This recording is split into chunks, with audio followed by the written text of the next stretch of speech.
I planted 3 trees when each of my sons was born. Years later, the oldest sold my land to build his house. I didn't say a word. I just asked my daughter-in-law to keep the trees. When her walls cracked that winter, she said the roots were to blame. That's what Madison told everyone at the Bridge Club on a Tuesday morning in January. I wasn't there.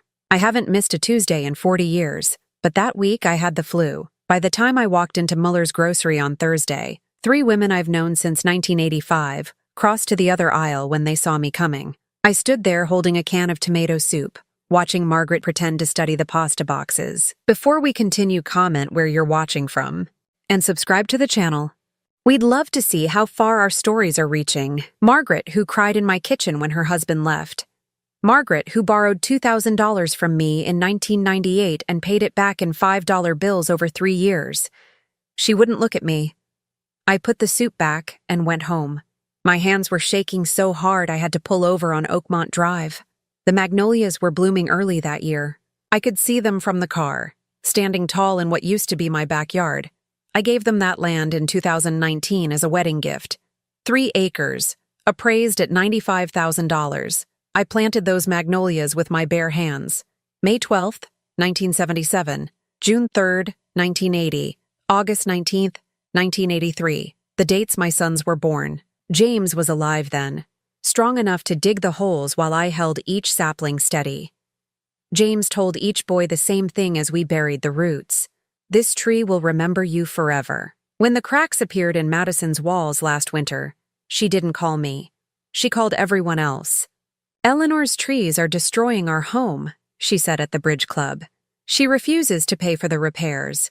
$18,000 in damage, and she won't even apologize. Can you believe how selfish old people can be? I'm 71. I worked 3 jobs when Thomas was in medical school. I cleaned houses on Monday and Wednesday. I did bookkeeping for Reverend Patterson's church on Thursday nights. Friday through Sunday, I waited tables at the Crescent Diner. I sold my mother's jewelry to pay Thomas's application fees. 12 schools at $175 each. The ruby ring went first, then the pearl necklace my grandmother wore at her wedding in 1923. The antique brooch shaped like a magnolia blossom, the one James gave me on our 25th anniversary, paid for Thomas's deposit at Duke. He graduated in 2003. Madison came later, in 2017, with her real estate license and her plans for a custom-built house. The phone rang at 9:30 that night. Christopher's name on the screen. Mom? Hey, I'm in a bit of a situation. Can you help me out with $3,500? In the background, I heard a woman's voice on a loudspeaker. Blackjack on table 7. Blackjack on table 7. I didn't say anything. I was sitting at the kitchen table where James and I had eaten breakfast together for 33 years before the heart attack took him in 2015. The checkbook was in the drawer where he always kept it. I opened the drawer. The register showed a balance of $42,618. What was left of James's life insurance after I'd helped Andrew with his divorce lawyer and paid for Christopher's business opportunity. $127,000. That's what I'd calculated while standing in Muller's Grocery, watching Margaret Chen avoid me. $127,000 given to my 3 sons over 20 years. Mom? Hello? The checkbook felt heavy in my hands. James's handwriting was still visible on the carbon copies from 2014. Careful block letters spelling out Thomas, medical equipment, and Christopher, rent, March. Christopher, I said quietly, where exactly are you right now? Silence. Then, what do you mean? I'm at home. Blackjack on table 7, I repeated. He hung up. I closed the checkbook and put it back in the drawer. My hands were steady now. Something had shifted, like a door closing softly in a distant room. The magnolias were still visible through the kitchen window. James used to say you could see them from every room in the house if you knew where to look. He was right. Even after Thomas built his $520,000 mansion, the trees were still there, still standing, still remembering. I thought about Margaret Chen crossing the aisle, about Thomas, who hadn't called in 6 weeks, about Madison, spreading poison at the Bridge Club while I lay in bed with the flu. The phone rang again at 10:15. Christopher. Again. I let it ring. Then a text message appeared. Mom, please. I really need this. It's life or death. I picked up the phone and opened my messages. My finger hovered over the transfer app. $3,500. Just a few taps. Instead, I turned off the phone and went to bed. For the first time in 42 years, I slept through the night without checking if any of my sons needed anything. The knock came at 7:30 on a Wednesday morning, right in the middle of Morning Edition on NPR. I'd been listening to the same program at the same time for 23 years. Ever since James installed the kitchen radio in 2002, I turned down the volume and went to the door. The man on my porch wore a tan uniform and held a clipboard. Behind him, a patrol car idled in my driveway. Eleanor Grace Hamilton? Yes. I need you to sign for this. He held out a white envelope thick with papers. I signed, took the envelope, and watched him leave. He didn't look at me either. Nobody did anymore. I stood in the doorway holding that envelope. The morning was cold, but I didn't feel it. I could see the magnolias from where I stood, their branches bare against the February sky. Inside, I sat at the kitchen table and opened the envelope. Circuit Court of Buncombe County, Thomas J. Hamilton and Madison Hamilton. Plaintiffs versus Eleanor Grace Hamilton. Defendant. The words blurred together at first. Then I found the number. $18,472 in damages, plus attorney fees, plus costs of structural remediation. The hearing date was typed at the bottom of the first page. February 14th, 2025. February 14th.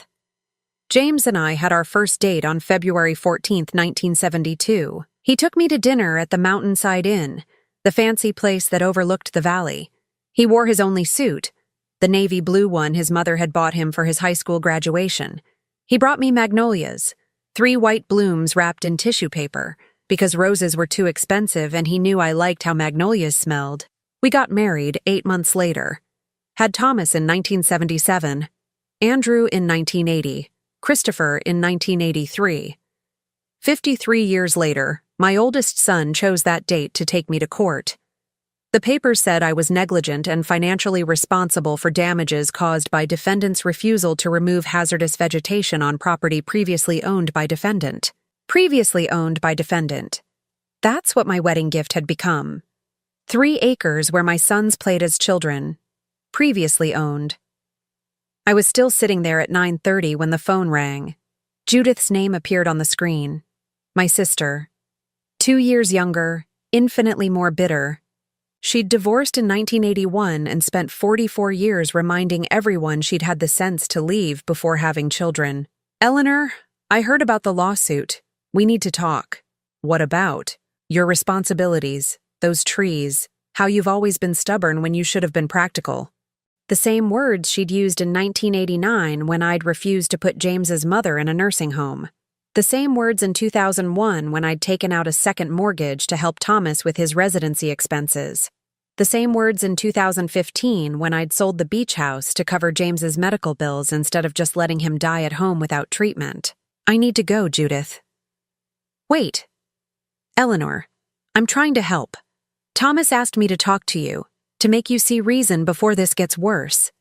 If you'd just agree to pay for the repairs. Thomas asked you? Silence. He called me last week, she said finally. Madison, too. They explained everything. How you gave them that land but kept the trees. How the roots are destroying their foundation. How you won't even discuss it like an adult. Like an adult. Did they tell you I paid for that land with James's life insurance? Did they mention that? That was your choice, Eleanor. Nobody forced you to give them anything. You're right, I said quietly. Nobody forced me. I hung up before she could respond. The lawsuit papers were still spread across the table. I gathered them into a neat pile and put them in the drawer with James's checkbook, right on top of the carbon copies where his handwriting spelled out all the other times I'd chosen to give them everything. At 11 o'clock, I went to the library. I'd worked there for 16 years. Mrs. Chen had left me her cookbook collection when she died in 2016. James had built special shelves for them in the study. He'd spent 3 weekends making sure each shelf was perfectly level. I pulled down the one with the red spine. American Home Cooking, 1965. James had used this book every year on my birthday to make his coconut cake with lemon filling. The recipe was on page 47. Something fell out. A piece of paper, folded twice, with the logo of Smoky Mountain Tree Services printed across the top. I unfolded it. Estimate for tree removal property, 847 Highland Drive, Asheville, NC date, January 18, 2025. Services requested, complete removal of 3 mature magnolia trees. Tree 1, approx. 60 ft height, trunk diameter 36 inches. Tree 2, approx. 55 ft height, trunk diameter 32 inches. Tree 3, approx. 52 ft height, trunk diameter 30 inches. Total cost, $8,400 additional charges for stump grinding and root removal. $2,100. Total, $2,500 rush service. Completion before February 10th. Additional $3,000 final. Total, $13,500 notes. Customer requests work completed before court date. All debris to be removed from property. Root systems to be excavated to minimum depth of 6 feet to prevent regrowth. At the bottom, in handwriting, I recognized, approved. Proceed ASAP. TH. Thomas's initials. Thomas's handwriting. February 10th was 6 days before the hearing. 6 days before he planned to stand in front of a judge and claim my trees were destroying his house. He was going to cut them down before anyone could verify whether they'd caused any damage at all. I sat on the floor with that paper in my hands, surrounded by Mrs. Chen's cookbooks, and I understood something I should have understood long ago. This wasn't about $18,000. This was about erasing me completely, taking the land, the money, and finally the last thing James had left me, 3 trees that remembered my sons. I folded the estimate and put it in my purse. Then I took every cookbook off every shelf and stacked them in boxes. The movers came the next day. All 243 books went to Salvation Army.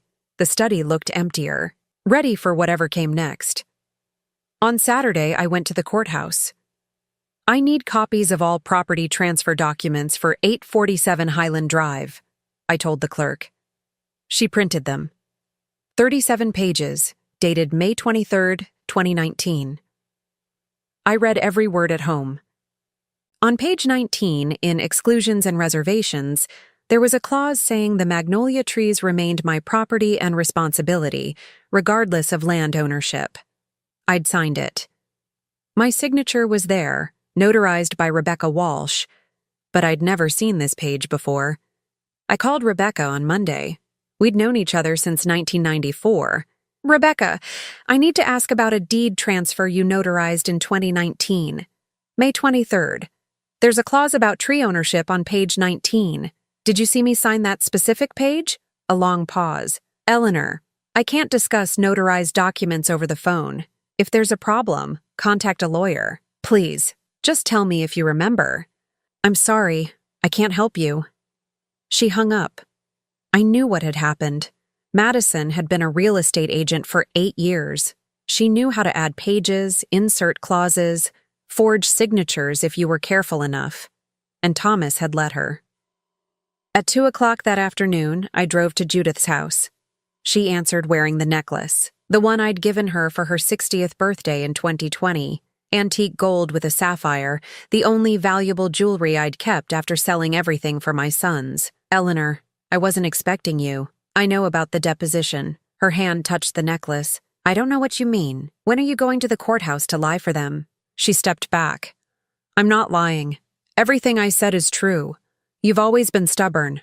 Those trees are dangerous. Did they pay you? That's insulting. Did they? Madison helped me refinance my car loan. She has connections. It has nothing to do with... When, Judith? Tomorrow, 9 in the morning. I looked at her and my necklace and tried to remember the little girl who'd held my hand on the first day of school in 1961. I couldn't find her. Goodbye, Judith. It's not personal. I'm just telling the truth as I see it. But I was already walking back to my car. That night, I took out the tree removal estimate and read it one more time. Rush service. Completion before February 10th. Before the hearing. Before anyone could examine the foundation and realize Madison's cracks had nothing to do with my magnolias. I thought about Thomas as a little boy, helping James dig the holes for those trees. How careful he'd been with the shovel, how gently he'd patted the soil around the roots, how he'd asked if the trees would really remember him forever, how James had promised they would. I put the estimate back in my purse and went to bed, but this time, I didn't sleep at all. The newspaper arrived on Sunday morning. I used to read it with James at the kitchen table while coffee percolated and bacon sizzled. He'd take sports, I'd take local news, and we'd trade sections halfway through. Now I read it alone. The coffee was instant. There was no bacon. I almost missed it. Page 6 of the lifestyle section. The headline read, "Hamilton family celebrates joyous occasion." The photograph took up half the page. Thomas stood in the center in a dark suit, his arm around Madison in emerald green. Next to them was their daughter Emma, my granddaughter, in a white wedding dress. Her new husband smiled beside her. Andrew was there too, standing slightly apart, looking uncomfortable. Even Christopher had made it, clean-shaven and steady. The caption said, "The Hamilton family gathered Saturday at the Grove Park Inn to celebrate the wedding of Emma Grace Hamilton to David Chen. The intimate ceremony was attended by close family members." Close family members. I set the paper down carefully. My hands were shaking. Emma was 23. I'd held her the day she was born, November 14th, 2001. Thomas had called me crying from the hospital at 3 in the morning. I'd taught her to read when she was 4. We'd gone to the library every Tuesday for 2 years, reading the same books over and over.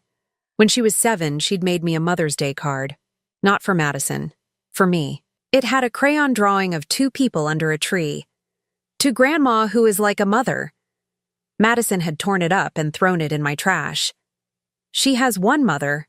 Don't confuse her." I'd taped it back together, kept it for 16 years. Emma had stopped coming to the library when she turned 9, stopped calling me Grandma around the same time. By 12, she barely spoke to me at all. I hadn't seen her in 3 years, and I'd learned about her wedding from the newspaper. I sat at the kitchen table for a long time, looking at that photograph. Thomas's hand on Madison's waist, Andrew's uncomfortable smile, Christopher's rare moment of sobriety, Emma, radiant in white, surrounded by her family, all of them, everyone except me. The phone rang at noon. I didn't answer it. It rang again at 12:30. At 1 o'clock, someone knocked on my door. I sat perfectly still until they went away. At 3 o'clock, I drove to Highland Drive. I hadn't been back since signing the deed in 2019. Thomas and Madison had torn down the old ranch house and built something that belonged in a magazine. 5 bedrooms, 4 bathrooms, 3-car garage. I parked on the street. The house was empty. Everyone still celebrating at the Grove Park Inn. I walked to the backyard. The magnolias stood exactly where James and I had planted them. I could see the cracks in the foundation, spiderwebbing up the back wall. Madison's cracks. Near the base of the first tree, 4 feet up, were carved letters. TJH, 1985, Thomas James Hamilton. He'd been 8. James had taught him to use the pocket knife carefully. "Will it hurt the tree, Dad?" he'd asked. "No, trees are strong. They remember everything. These letters will grow with the tree forever." I traced the letters with my finger. They'd grown, stretched by decades. The T was 3 inches tall now. The second tree had AMH, 1988. Andrew's letters were neater, more careful. The third had CRH, 1991. Christopher had wanted his initials higher than his brother's. I stood between the 3 trees, the way I used to when the boys played here. I could hear their voices, their laughter, their constant bickering. Now I heard nothing but wind. Sunday afternoons had been sacred. Every Sunday for 50 years. Family dinner at 4 o'clock. No exceptions, no excuses. Thomas had missed 2 Sundays in 48 years. Andrew missed 3. Christopher missed dozens. It had been 3 years since the last family Sunday. 3 years since Madison announced they were too busy for antiquated obligations. 3 years since my table had been full. I sat down on the cold ground between the trees and cried. Not quiet, dignified tears. This was something breaking that couldn't be repaired. I cried for the little boys who'd carved their names in these trees. I cried for the grandmother erased from Emma's wedding. I cried for James, who'd built everything thinking it would last. I cried until I had nothing left. The sun was setting when my phone rang. I'd been sitting there for 2 hours. My legs were numb. Andrew's name appeared. I almost didn't answer, but Andrew was different. Quieter, more thoughtful. He'd moved to Seattle after his divorce, 3,000 miles away. Mom? Are you okay? No. I saw the paper. I'm sorry. I should have told you about the wedding. Why didn't you? Thomas said you knew. Said you'd chosen not to come because you were angry about the lawsuit. I believed him. He lied. I know. A pause. Mom, there's something else. About what Thomas and Madison are really planning. The trees aren't the issue. Madison's been planning this for months. She wants... A door opened, loud and sudden. Andrew? Thomas's voice. Are you talking to her? Thomas, listen. Give me the phone. No. Give me the goddamn phone, Andrew. Scuffling sounds. Something crashing. Both shouting. Then silence. Andrew? I said. Are you there? Nothing. The call ended. I tried calling back immediately. It went straight to voicemail. I tried again. Same result. I sent a text. Are you okay? Please answer. The message showed as delivered but not read. I sat in the darkening yard with my dead phone in my hand, and for the first time in my life, I felt truly afraid, not for myself, for Andrew, for what Thomas might do to protect whatever secret he was keeping. I drove home through empty streets, checking my phone at every red light. No messages, no calls. At 10 o'clock, I called Andrew's apartment in Seattle. No answer. At 11, I called again. At midnight, someone knocked on my door. I looked through the peephole and saw Christopher swaying on my doorstep, one hand braced against the frame for balance. He was drunk, but not falling down drunk. Functional drunk, the kind he'd perfected over 20 years of practice. I opened the door. Mom, he said, and then he started crying. Real tears, messy and desperate, not the manipulative kind he usually deployed when he needed money. Mom, I'm so sorry. I'm so fucking sorry. He stumbled forward, and I caught him. He smelled like whiskey and cigarette smoke and something else, something sour and desperate. I saw the paper, he sobbed. I saw it, and I realized, God, Mom, I'm a piece of shit. I'm such a piece of shit. Christopher, you need to go home. I don't have a home. Got evicted last week. Been sleeping in my car. You could have called me. I did call you. You said no. He pulled back, wiping his face with his sleeve. You were right to say no. I'm always asking, always taking, and I never give anything back. It's late. We can talk tomorrow. No, I need to tell you now, before I lose my nerve. He swayed again, catching himself on the doorframe. Thomas and Madison. They're planning something. Something bad. What do you mean? The trees. The lawsuit. It's all bullshit. Madison wants... She wants your house, Mom. She's been researching elder care laws, looking for ways to declare you mentally incompetent. If they win the lawsuit, if they can prove you're being irrational about the trees, they can start building a case. My blood went cold. How do you know this? I heard them talking at Emma's wedding. I was in the bathroom, throwing up, and they were right outside the door. They didn't know I was there. He grabbed my arm, his fingers digging in hard enough to hurt. Mom, you have to fight them. You have to get a lawyer, someone good, because they're not going to stop. Christopher, I need money. There it was. The real reason he'd come. 5,000, he said. I know you said no before, but I'm desperate. I'll pay you back, I swear. I just need... No. His face changed. The tears dried up instantly, replaced by something harder, uglier. Are you serious? After what I just told you? After I came here to warn you? You came here because you're drunk and desperate and you thought guilt would work better than begging. Fuck you, he said. The words were slurred but clear. You know what? Fuck you, Mom. Thomas is right about you. You are selfish. You hold on to stupid shit like those trees while your own son is sleeping in his fucking car. Those trees have your name carved in them. Your father taught you how to do it. You promised you'd remember. I was 8. I didn't know any better. He turned away, stumbling down the porch steps. Madison's right. You're just a bitter old woman who can't let go of the past. Christopher, enjoy your trees, he shouted over his shoulder. Hope they're worth losing all 3 of your sons. He got in his car somehow and drove away with his headlights off for the first block before remembering to turn them on.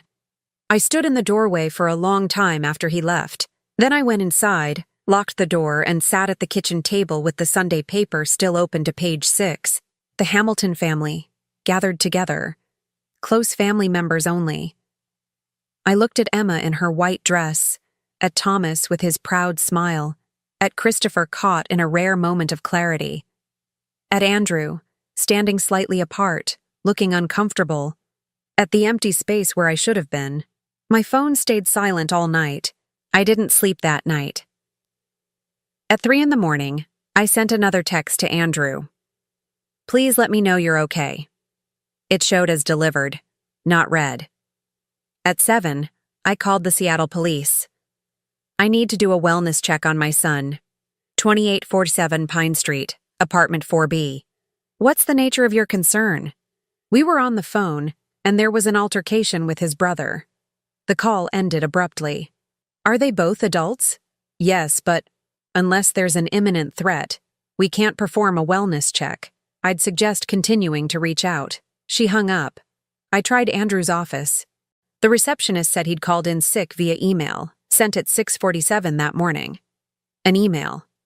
Andrew never called in sick via email. He always made the call himself. Unless he couldn't. Unless someone else had sent that email. At 9 o'clock, I drove to the library and used their computer. I searched for Frank Morrison Investigator Asheville and found him on the 3rd page. The website was outdated, but gave a phone number.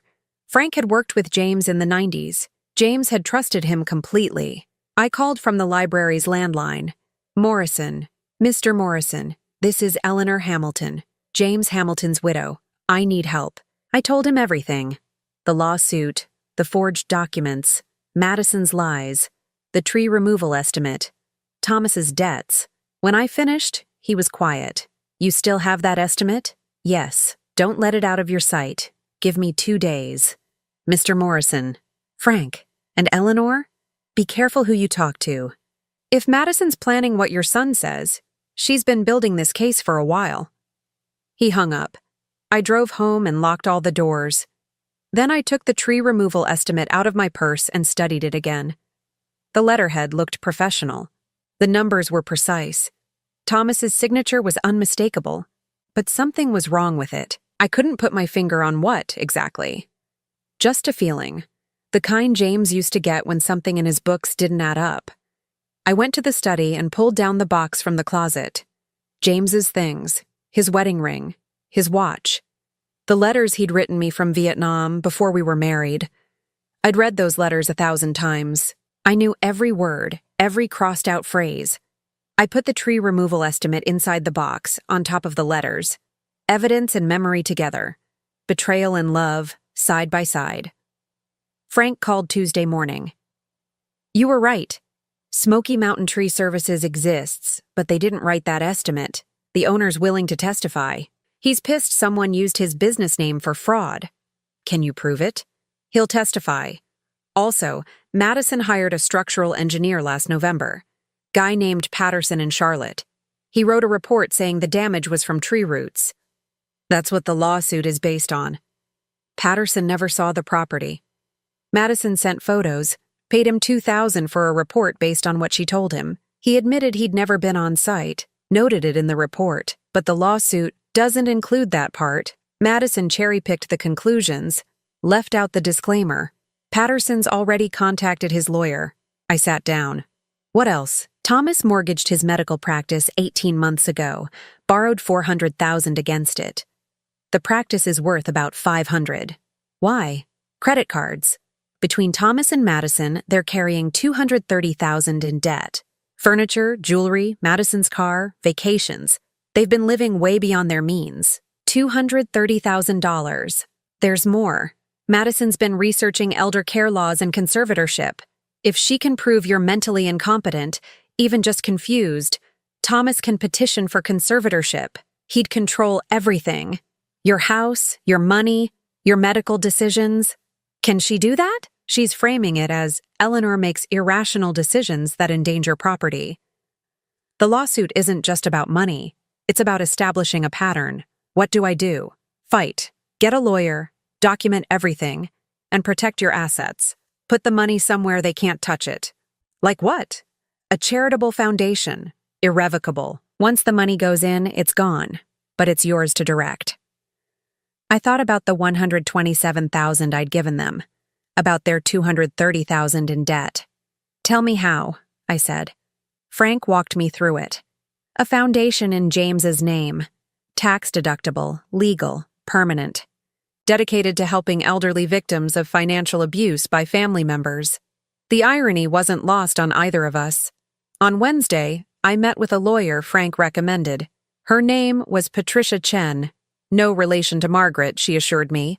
Though her grandparents had come from the same province in China. She was 53, sharp-eyed, and didn't waste time on sympathy. This is going to hurt, she said, reviewing the paperwork. Once you sign this, the money is gone. You'll have enough to live on. Your Social Security, the small pension from the library, but no reserves, no cushion. I know. Your sons will never forgive you. They haven't forgiven me for being born. At least this way the money will do some good. She almost smiled. I like you, Eleanor. Sign here. I signed. $340,000. Transferred irrevocably to the James Hamilton Foundation for Elder Financial Protection. Patricia would administer it. Frank would serve on the board. I would direct the grants, deciding which victims to help. Victims like me. When it was done, Patricia handed me a copy of the filing. This is public record as of now. Your sons will know within 48 hours, probably less. Good. Eleanor, they're going to be furious. Expect retaliation. They've already taken everything else. What's left? She looked at me for a long moment. Your safety. Be careful. I drove home and sat in my car in the driveway for 20 minutes, looking at my house. The house James and I had bought in 1976. The house where I'd raised 3 sons. The house that was worth about $200,000 now, probably, and would be the next thing Thomas and Madison came after.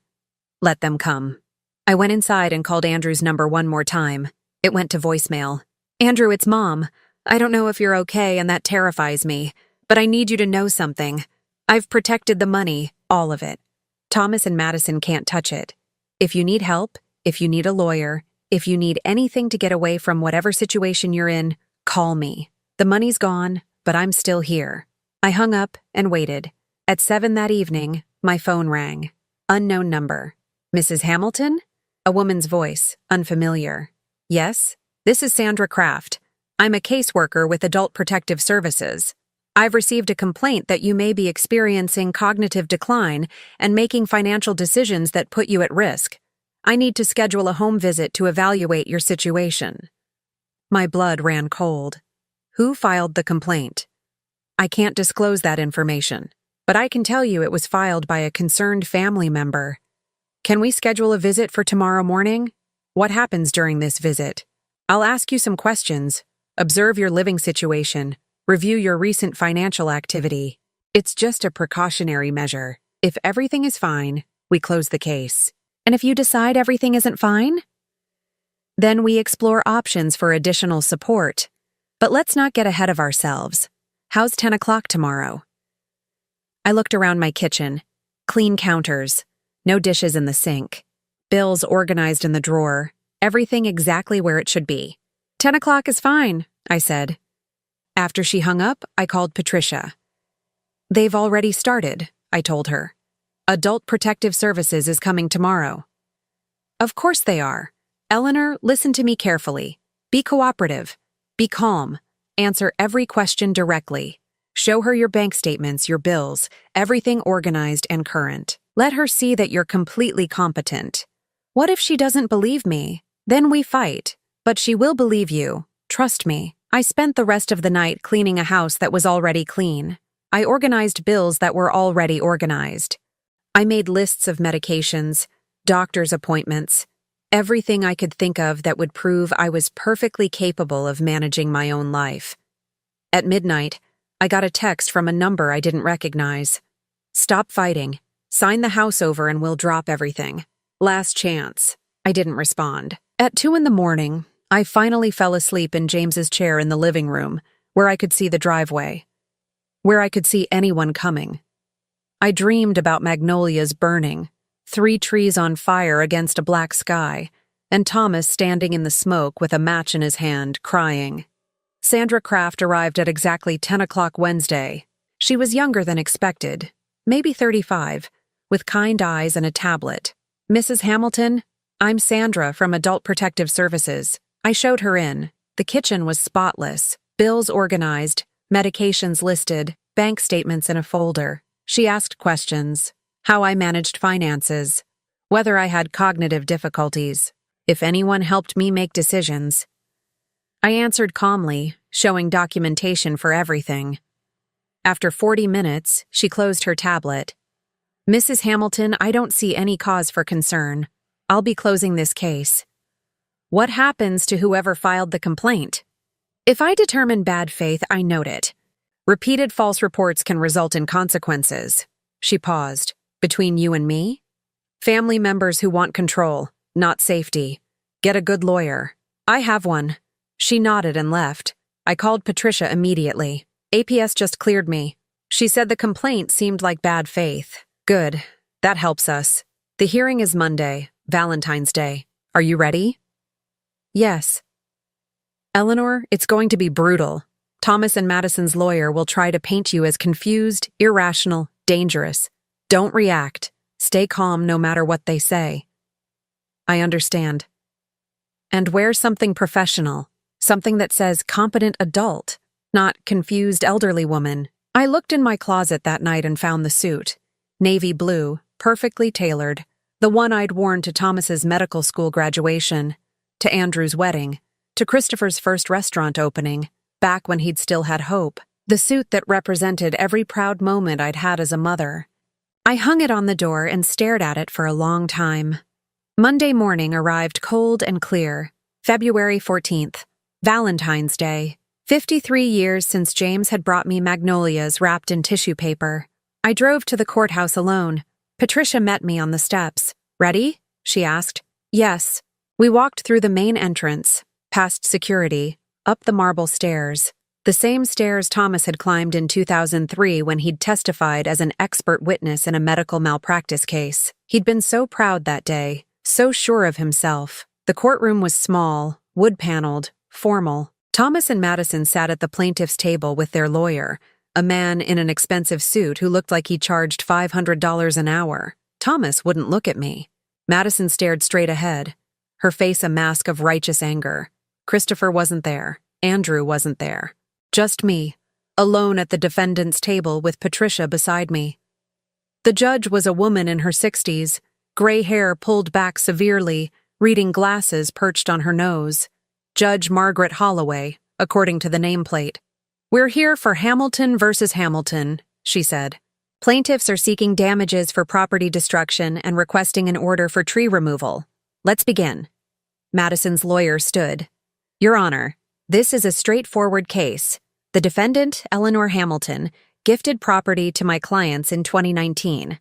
However, she retained 3 large trees on that property, trees she planted decades ago and refuses to remove despite clear evidence they're causing structural damage to my client's home.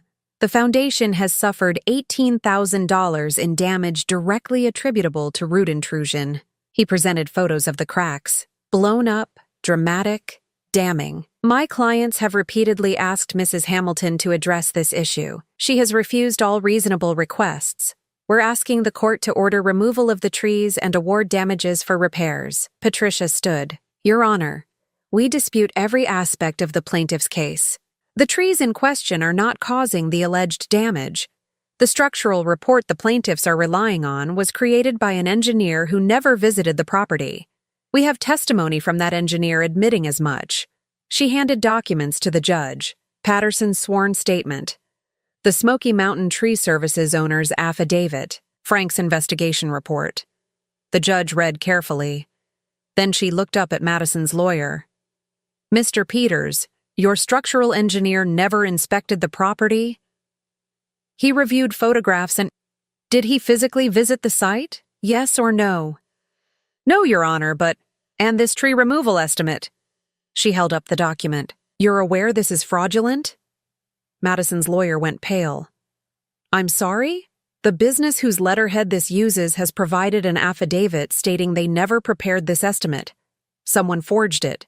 I watched Thomas's face. He looked confused, then shocked. He turned to Madison, whispering urgently. She ignored him. "Your Honor," Patricia said, "we believe Mrs. Madison Hamilton created that document to justify a rushed tree removal. She wanted the trees gone before anyone could examine the property and determine the actual cause of the foundation damage, which, according to the 3 independent structural engineers we hired, is poor soil compaction during construction, not tree roots." She presented more documents. 3 engineering reports, all saying the same thing. The cracks were caused by settling, not roots. The judge read them. Then she looked directly at Madison. "Mrs. Hamilton, did you create this tree removal estimate?" Madison's mask cracked. "That's ridiculous. I would never—" "Mrs. Hamilton, I asked you a direct question. Did you create this document?" "No. Someone must have forged a business document using your son-in-law's signature?"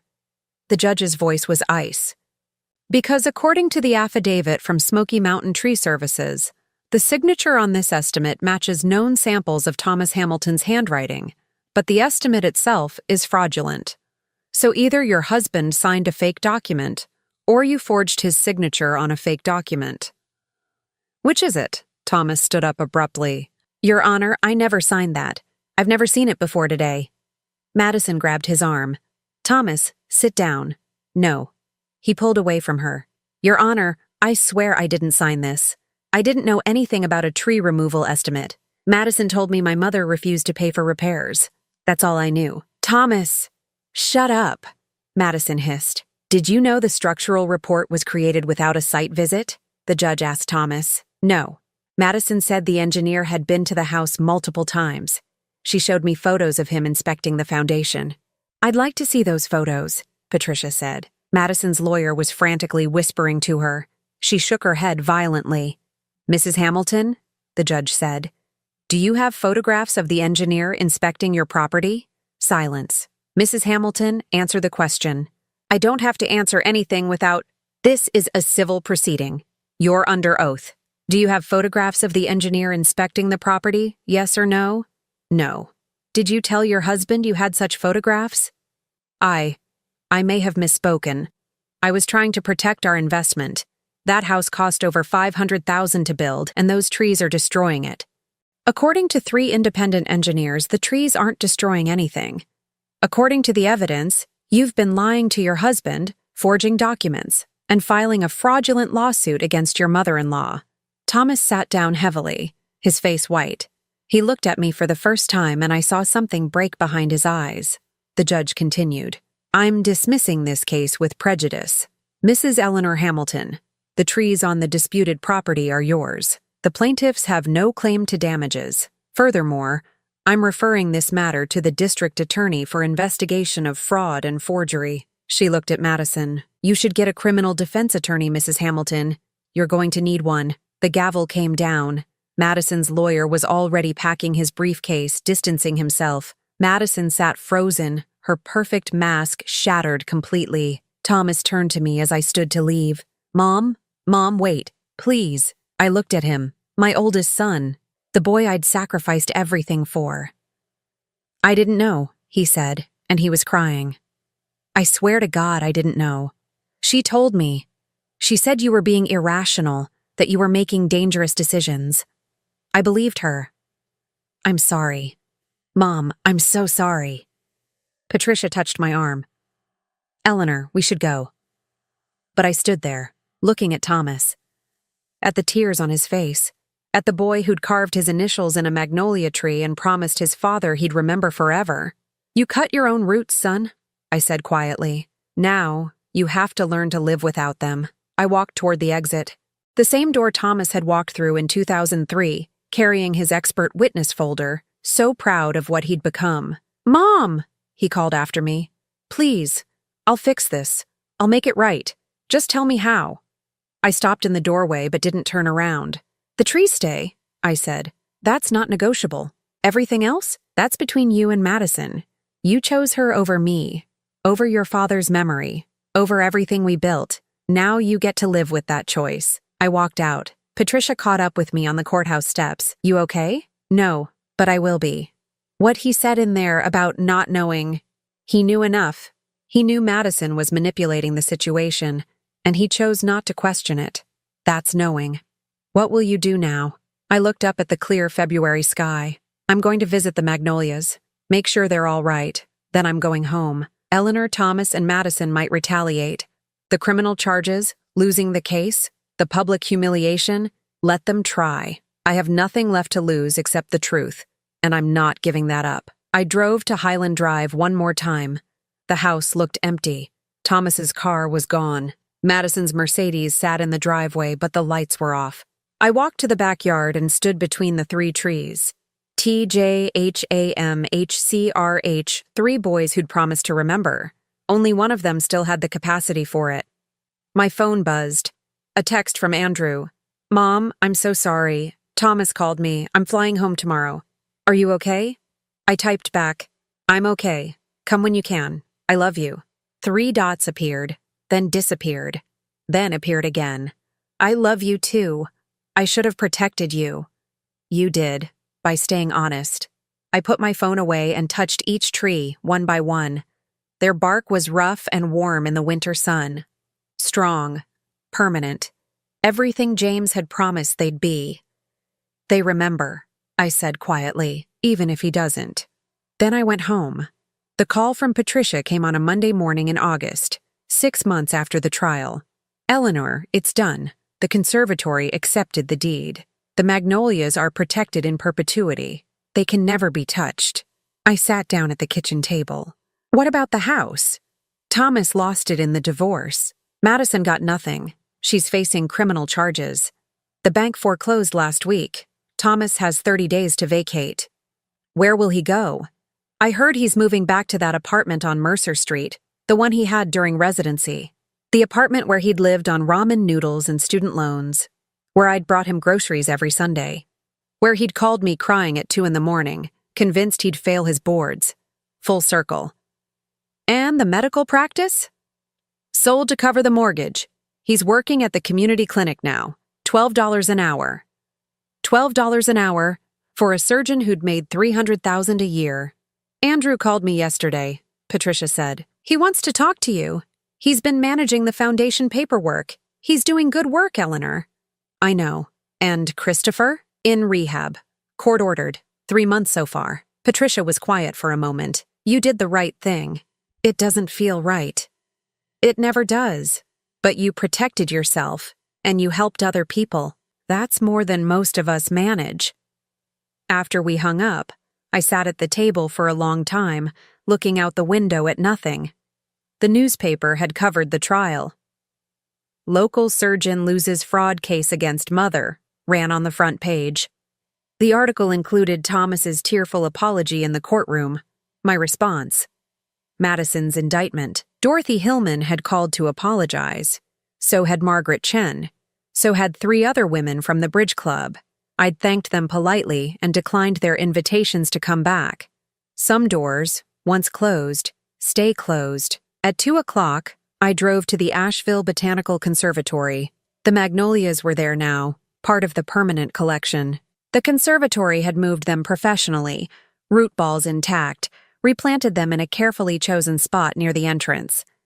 There was a plaque beneath them, the Hamilton Memorial Grove, in memory of James Hamilton, 1948-2015. These magnolia trees, planted in 1977, 1980, and 1983, represent the enduring power of roots, both literal and metaphorical. Some roots are sacred, protected in perpetuity by Eleanor G. Hamilton, 2025. I touched the bark of Thomas's tree. The carved letters were still there. TJH, 1985. Stretched and weathered, but permanent. They remember you, I said quietly, even if you've forgotten them. A voice behind me. Mom? I turned. Thomas stood 20 feet away, looking smaller than I remembered. Thinner. His hair had gone gray at the temples. He wore jeans and a faded jacket. Nothing like the expensive suits he used to favor. I didn't know you'd be here, he said. I come every Sunday. I know. The director told me. That's why I came on Monday. He took a step closer. I've been trying to work up the courage to call you. I didn't respond. I lost everything, he said. The house. The practice. Madison. Emma won't speak to me. She's living with her husband's parents. I heard. I deserve it. All of it. I know that. His voice cracked. Mom, I'm so sorry. For everything. For believing Madison. For the lawsuit. For being so blind and stupid and… Thomas. He stopped. I know you're sorry. I knew you'd be sorry eventually. That's not the problem. Then what is? I looked at him. Really looked at him. And tried to find my little boy. The one who'd carved his initials carefully into the tree. The one who'd cried when he thought he'd hurt it. I couldn't find him. The problem is that being sorry isn't enough. You didn't just hurt me. You tried to destroy me. You and Madison planned to take my house, my money, my dignity. You were going to have me declared incompetent. Do you understand what that means?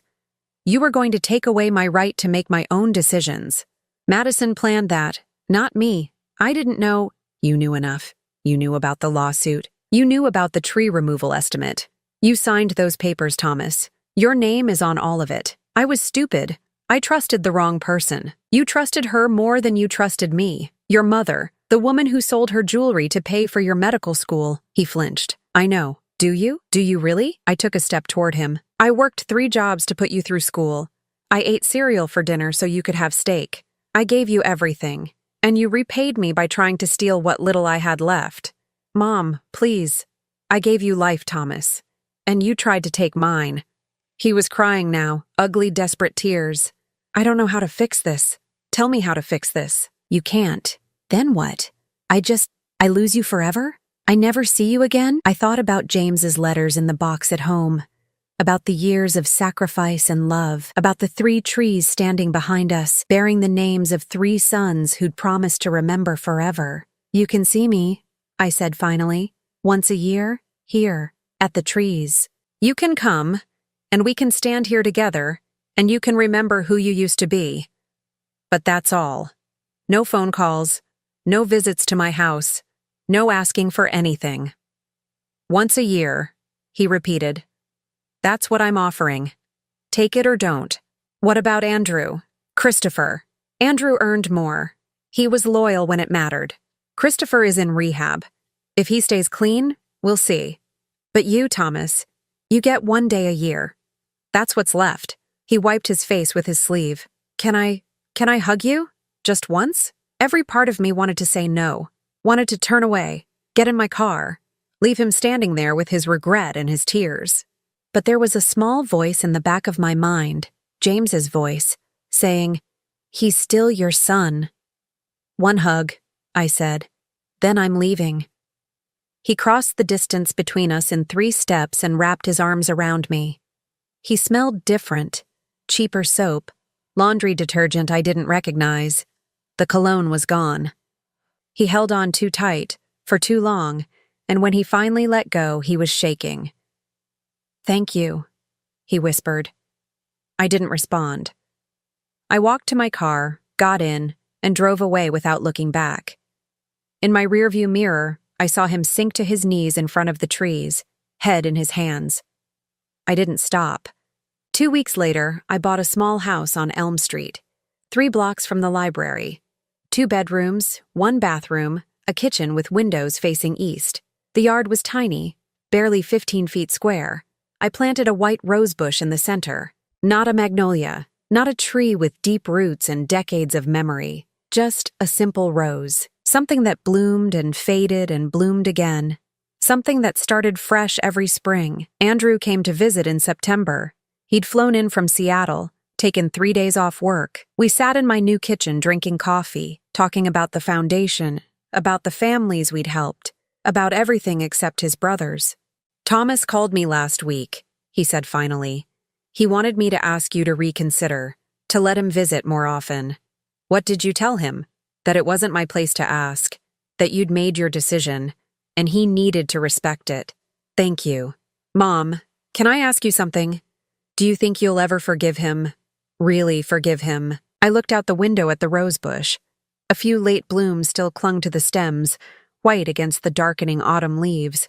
I don't know, I said honestly. Maybe someday. But forgiveness doesn't mean forgetting. And it doesn't mean going back to how things were. No, it doesn't. He hurt me, Andrew. Badly. And even if he spends the rest of his life trying to make up for it, I'll always know what he was capable of. What he chose. Andrew nodded. I understand. Do you think I'm cruel for limiting him to once a year? No, I think you're setting boundaries. Something you should have done a long time ago. Maybe he was right. On a Tuesday in late October, Christopher showed up at my door.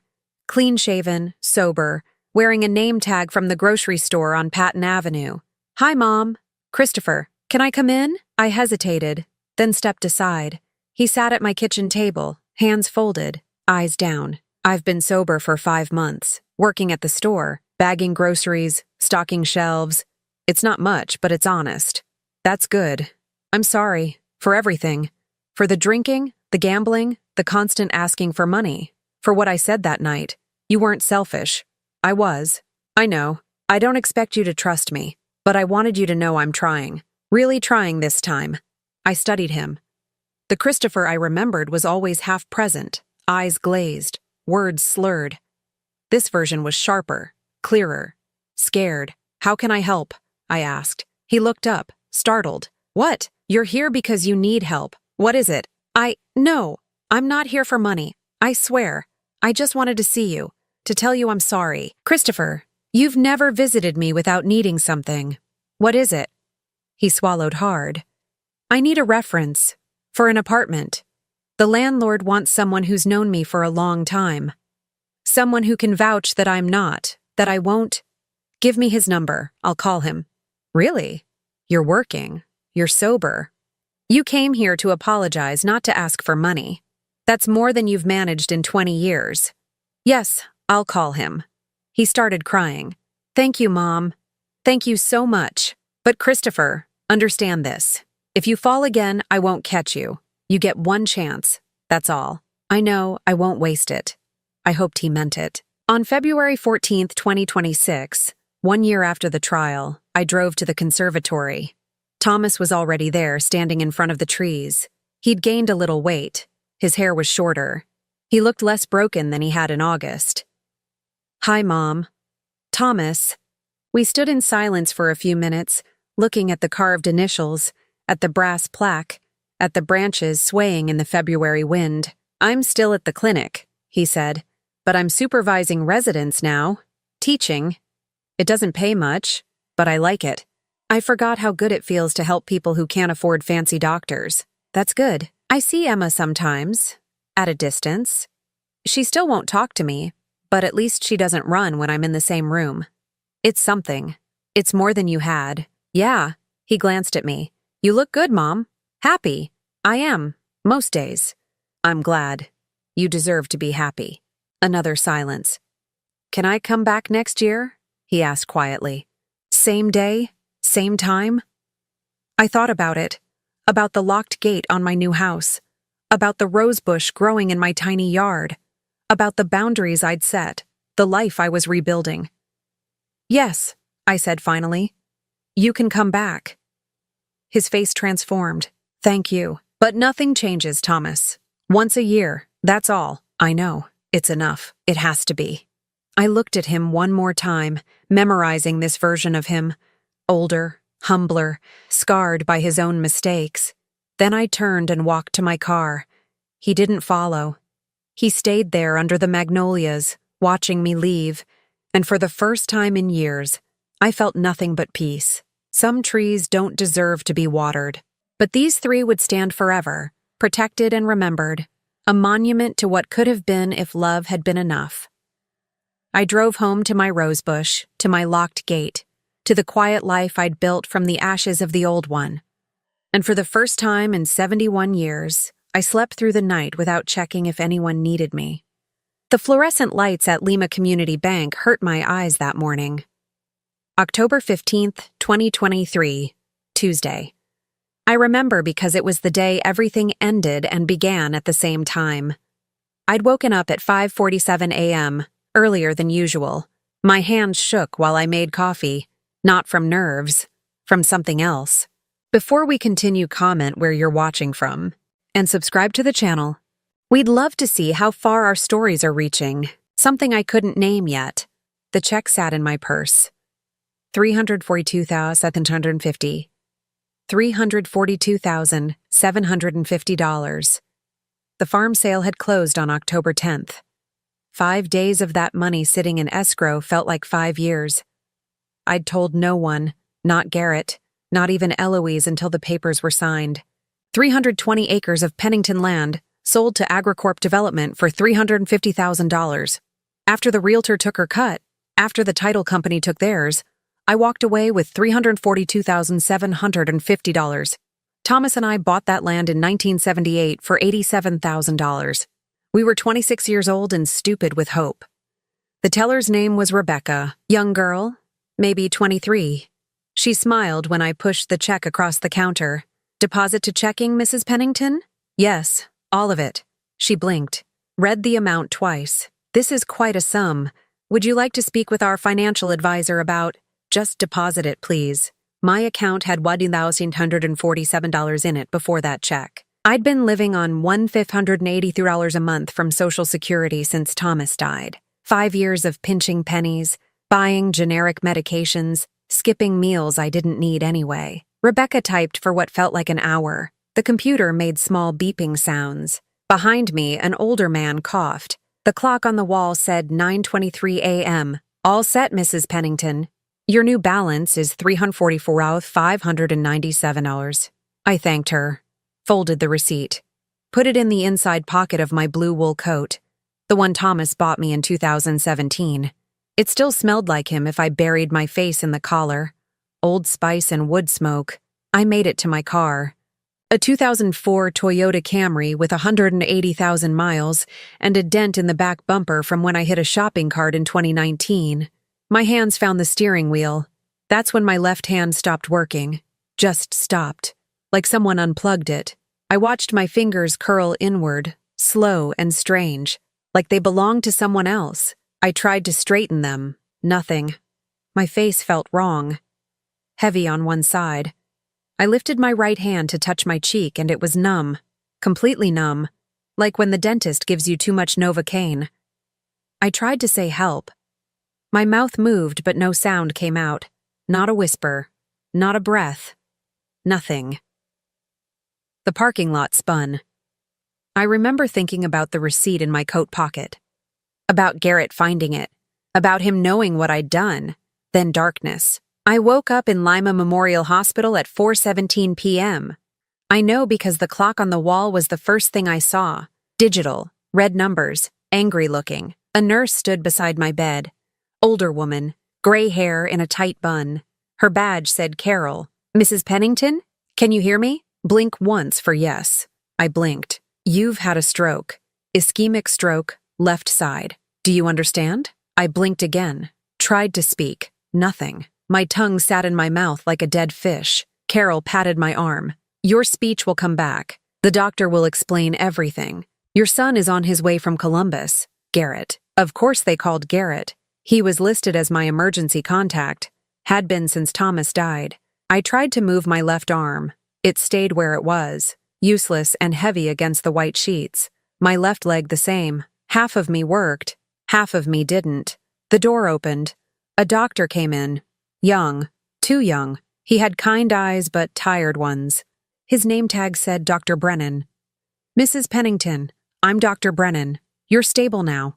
The stroke affected your speech center and left side motor function. We're going to keep you here for observation. Then you'll need physical therapy. Several months, most likely. I tried to nod. My head barely moved. Your son should be here within the hour. Rest now. They left me alone.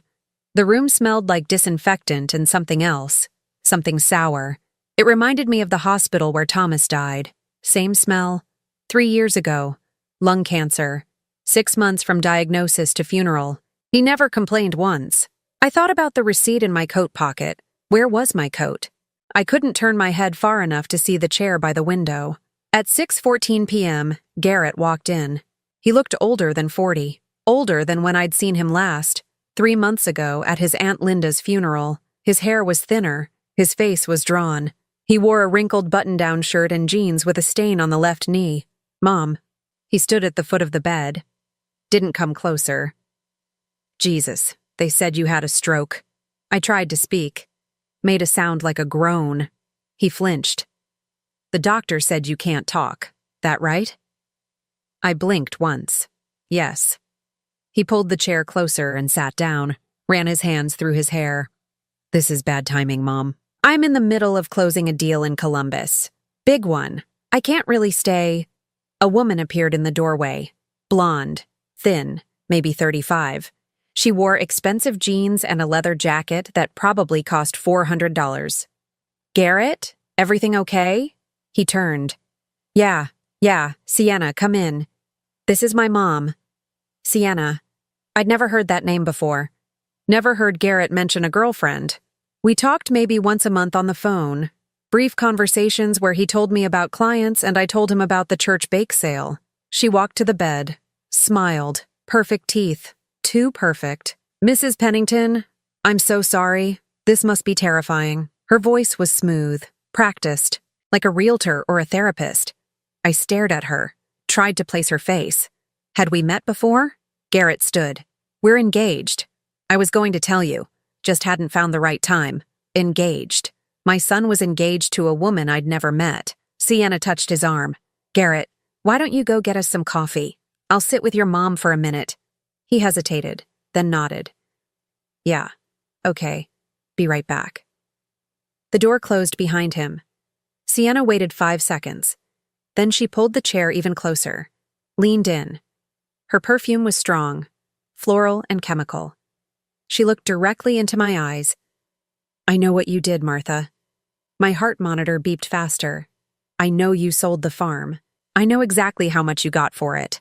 And I know where you put the money. I tried to move. My body wouldn't respond. Sienna smiled again, wider this time. Don't worry, your secret's safe with me, for now. She patted my hand, the one that still worked.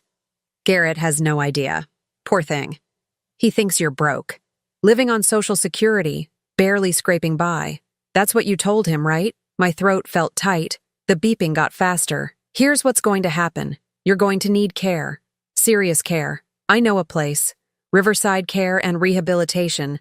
It's not fancy, but it'll do. And Garrett's going to sign you in.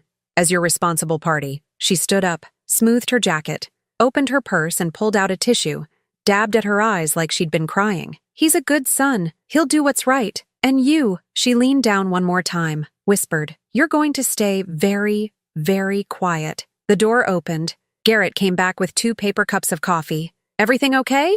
Sienna turned. Her face was soft now, concerned. Your mom's resting. She squeezed my hand. I think she knows we're here for her. Garrett looked at me. I looked back, tried to scream. Nothing came out. He set the coffee down, pulled papers from his back pocket, unfolded them. I recognized the letterhead. Riverside Care and Rehabilitation. Mom, Sienna knows this place.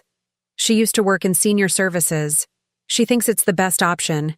You'll get physical therapy, nursing care, everything. I can't take care of you in Columbus, and your apartment here isn't set up for... Sienna touched his shoulder, smiled at me. In her purse, just visible when she shifted, I saw more papers. Admission forms, yellow post-it notes marking signature lines. Everything was already decided. Garrett kept talking. I stopped listening. I watched Sienna. She watched me back. And I knew exactly what she was doing, what she planned. My coat hung on the chair by the window. The receipt sat in the inside pocket. $3,444, $597. Half a lifetime of work. Gone. Or about to be. Thomas used to say I was too trusting, too soft. He'd tease me about it while we sat on the porch, watching the sun set over the fields. Martha, he'd say, you'd give away the farm if someone asked nice enough. I never thought it would come true. The fluorescent lights hummed, the machines beeped. Garrett signed something on his phone. Sienna stood behind him, one hand on his shoulder, looking at me over his head. She winked. They discharged me from Lima Memorial on October 18th. 3 days of tests and scans and doctors poking at my dead left side like it might suddenly wake up. Dr. Brennan stood by my bed that morning with a clipboard. "You're neurologically stable, Mrs. Pennington, but you'll need extensive physical therapy, months of it, and someone to help with daily activities." I wrote on the notepad they'd given me, "Home. Your apartment isn't accessible. No grab bars, narrow doorways. You'd need modifications." He glanced at Garrett, who stood by the window staring at his phone. "Does your son have space?" Garrett looked up. "I'm in a studio in Columbus. Barely room for me." Sienna appeared in the doorway like she'd been waiting for her cue. She probably had been. "Dr. Brennan, I've been researching facilities. Riverside Care and Rehabilitation has excellent ratings. They specialize in stroke recovery." She handed him a brochure, glossy, pictures of smiling elderly people in wheelchairs, sunshine pouring through windows. I'd seen enough nursing home brochures to know they all looked like that. The reality was always different. "Their therapy program is comprehensive," Sienna continued, "and they accept Medicaid after 90 days. Garrett frowned. "Medicaid? Mom's not on Medicaid. She will be. Her assets are minimal." Sienna glanced at me, quick, calculated. "Social Security doesn't cover long-term care costs." We checked. We, like they were a team. Like I was a problem they were solving together. Dr. Brennan nodded. "It's a good facility. I've had other patients there. Mrs. Pennington, would you like to tour it before deciding?" I tried to write no, but my hand cramped. The letters came out jagged, illegible. Garrett took it as a yes. Riverside Care and Rehabilitation sat on the east side of Lima, tucked between a Dollar General and an abandoned gas station. The building was low and gray, 2 stories of cheap siding and narrow windows. Sienna drove. Garrett sat in front. I sat in back, strapped into the wheelchair they'd folded into the trunk. Every pothole sent pain shooting through my dead side. Inside smelled like boiled vegetables and urine masked by pine cleaner. A woman at the front desk smiled too wide. Her name tag said Denise. "You must be the Pennington family. We've been expecting you." Sienna had called ahead. Of course she had. Denise gave us the tour. Showed us the physical therapy room, 3 exercise mats, some resistance bands, a parallel bar, the dining hall, folding tables, plastic chairs, residents slumped over trays. The rooms, small, 2 beds each, 1 shared bathroom. "We have a semi-private available now," Denise said. "Your roommate would be Mrs. Chen. Lovely woman, very quiet." Quiet probably meant comatose. Garrett shifted his weight. "How much is this monthly?" $4,500. Includes room, board, and therapy. His face went pale. "That's more than I make. Most families transition to Medicaid after the initial period." Denise pulled out papers. Lots of papers. "Your mother's savings would cover the first few months, then—" "She doesn't have savings," Garrett said. "Just Social Security." Sienna touched his arm. "We'll figure it out. The important thing is getting your mom the care she needs." I wanted to scream. I had $344,597 in the bank. Enough to pay for years of care. Enough to live somewhere decent. But telling them meant telling Garrett I'd sold the farm. His farm. The land his father broke his back working. The land Garrett grew up on, learned to drive a tractor on. Brought his first girlfriend to see the sunset from. I'd stolen his inheritance and hidden it like a thief. Denise pushed a pen into Garrett's hand. "Just sign here as responsible party. We'll work out payment details later." He stared at the paper. Post-it notes marked 6 different signature lines.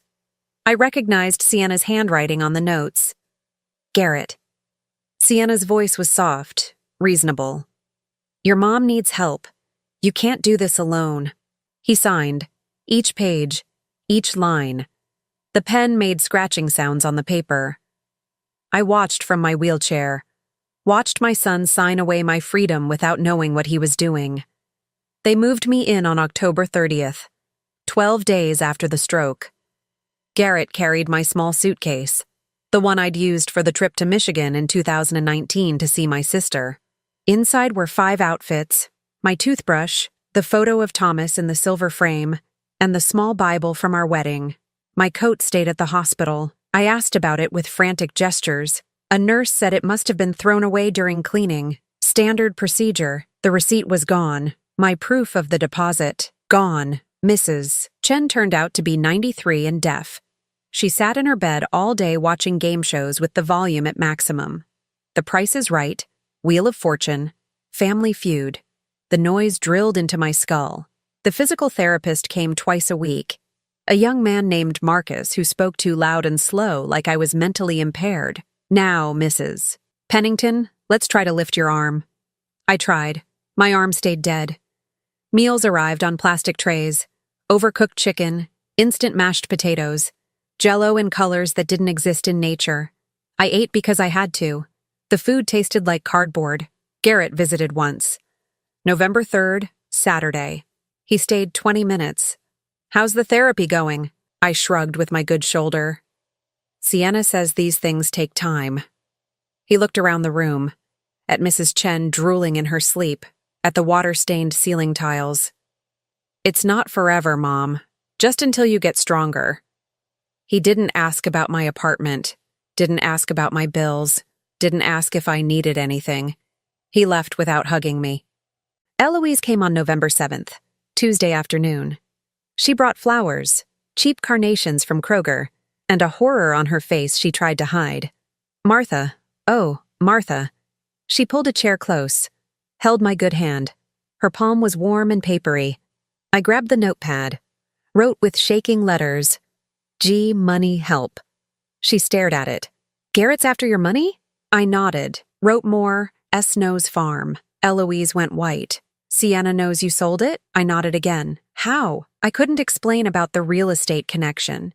Couldn't write fast enough. I just pointed at the notepad and then at my head, tapped urgently. Eloise understood. She always understood. We'd been family since 1979. She'd done my taxes for 30 years. She was the only person I'd told about the sale before it closed. What do you need me to do? I wrote, stop. Stop what? Garrett. She bit her lip, looked at the door, lowered her voice. Martha, if I tell him about the money, he'll know you hid it. He'll be furious. I knew that. I knew my son.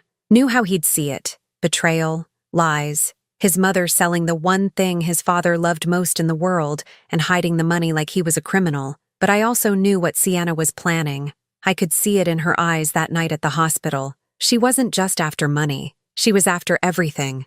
I wrote again, lawyer. Eloise nodded slowly. I'll call James Hartley. He does elder law. But Martha, she squeezed my hand.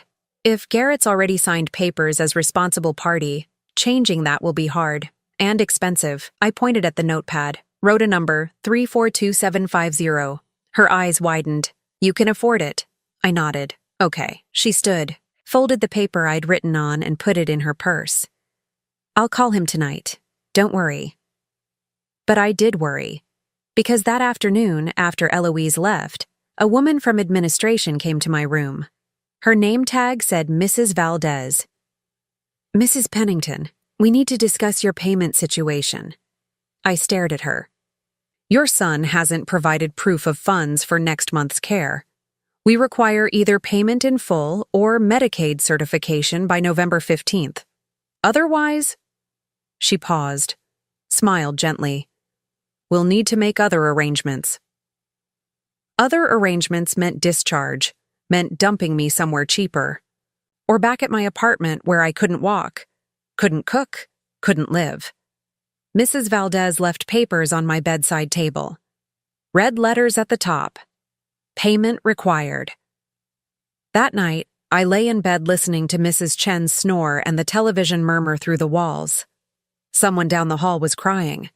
Someone else was yelling for a nurse. I thought about Thomas, about the night in 1995 when the bank threatened foreclosure on the farm.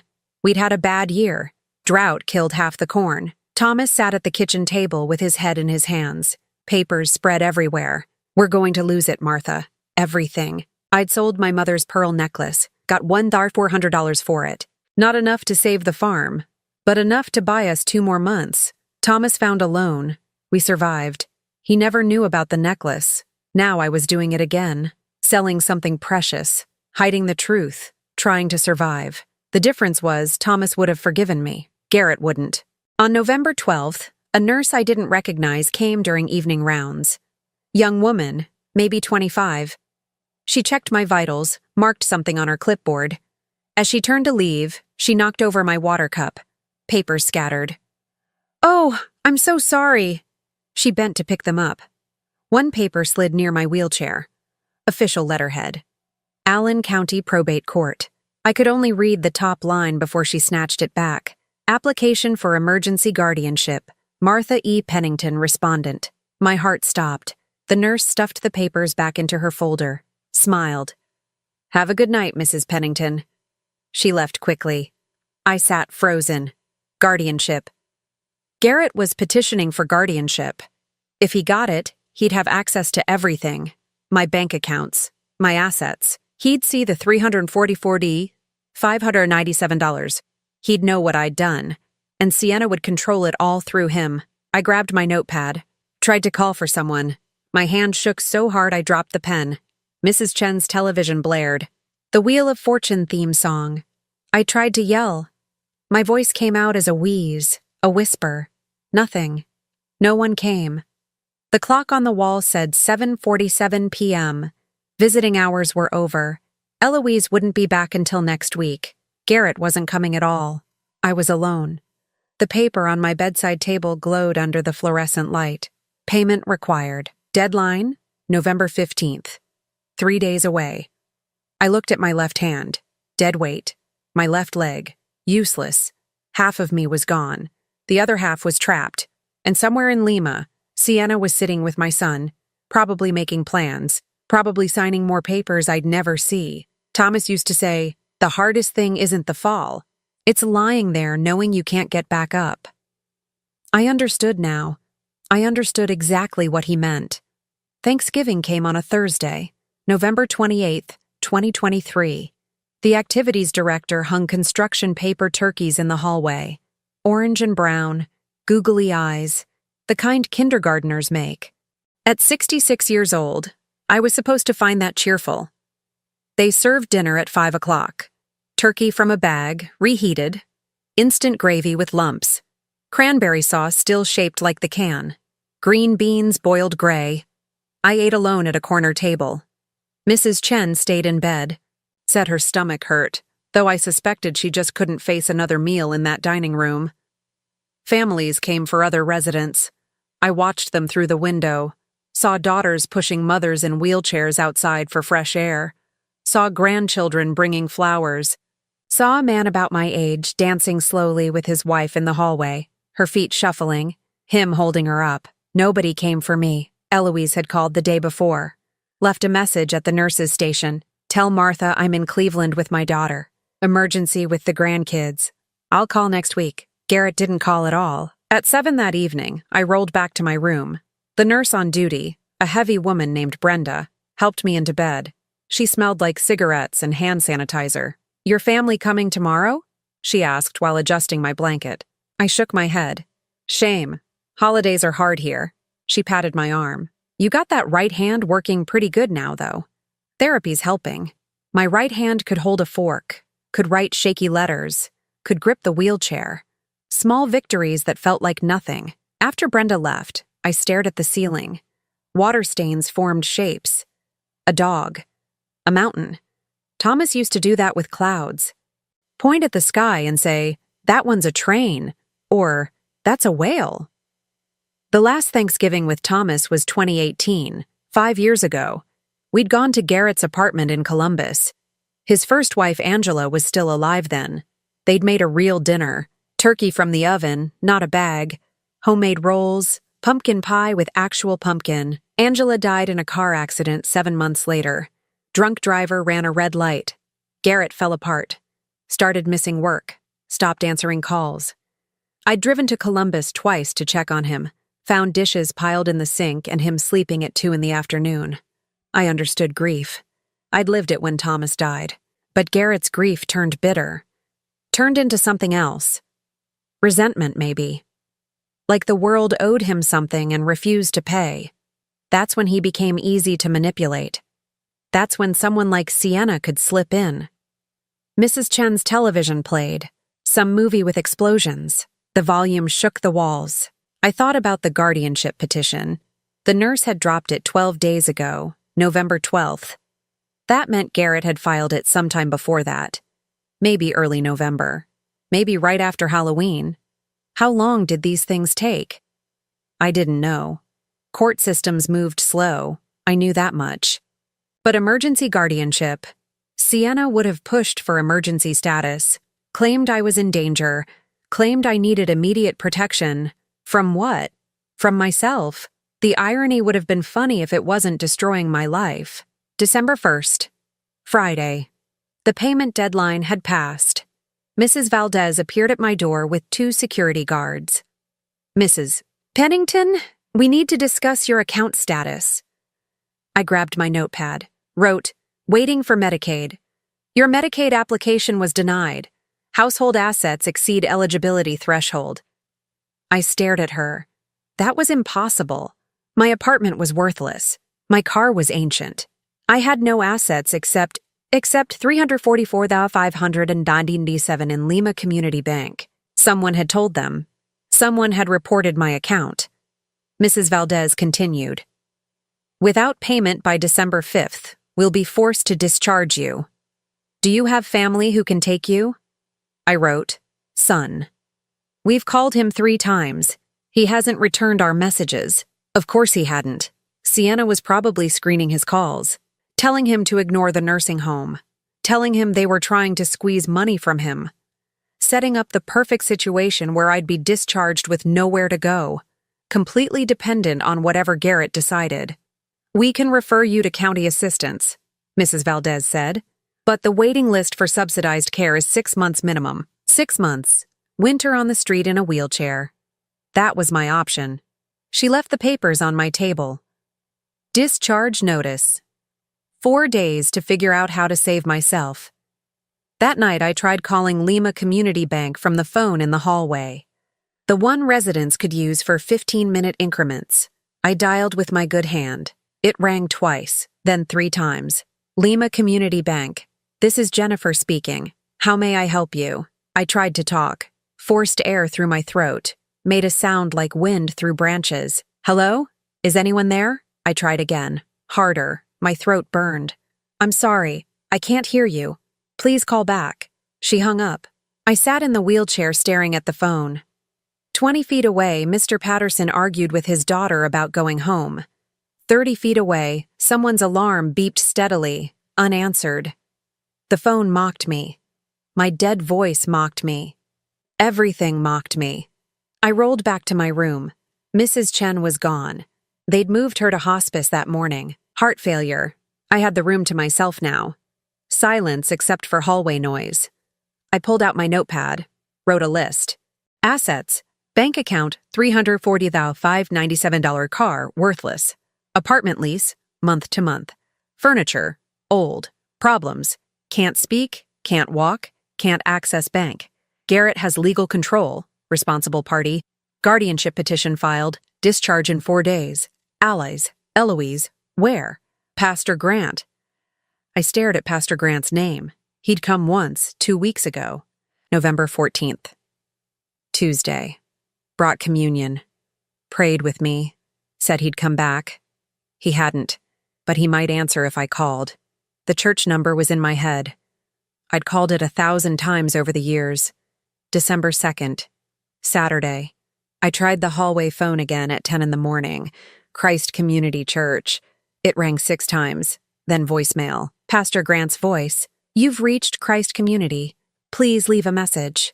I couldn't leave a message. I hung up. At 2 o'clock I tried again. Same voicemail. At 6 o'clock, someone answered. Christ Community, this is Bill Grant. I made my wind sound. Desperate. Urgent. Hello? I can't hear you very well. Are you okay? I tapped the phone. 3 times. SOS. Like in old movies. Are you in trouble? Tap once for yes. I tapped once. Do you need help? Tap once for yes. I tapped once. Are you calling from a number I can see? I tapped once. Okay, I'm going to hang up and call you back. Stay on the line. He hung up. 30 seconds later, the phone rang. I grabbed it. This is Pastor Grant.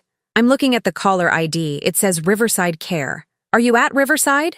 I tapped once. Are you a member of my congregation? 1 tap. Martha. Is this Martha Pennington? I tapped twice. Hard. Yes, yes. His voice changed. Martha, hold on. I'm coming right now. I'm 10 minutes away. Stay by the phone. He hung up. I waited. A nurse passed and frowned at me. You've been on that phone for 20 minutes. I didn't move. 12 minutes later, Pastor Grant came through the front doors. I saw him from the hallway. Tall man, gray beard, wearing jeans and a flannel shirt. He looked around, spotted me by the phone. Martha. He knelt by my wheelchair.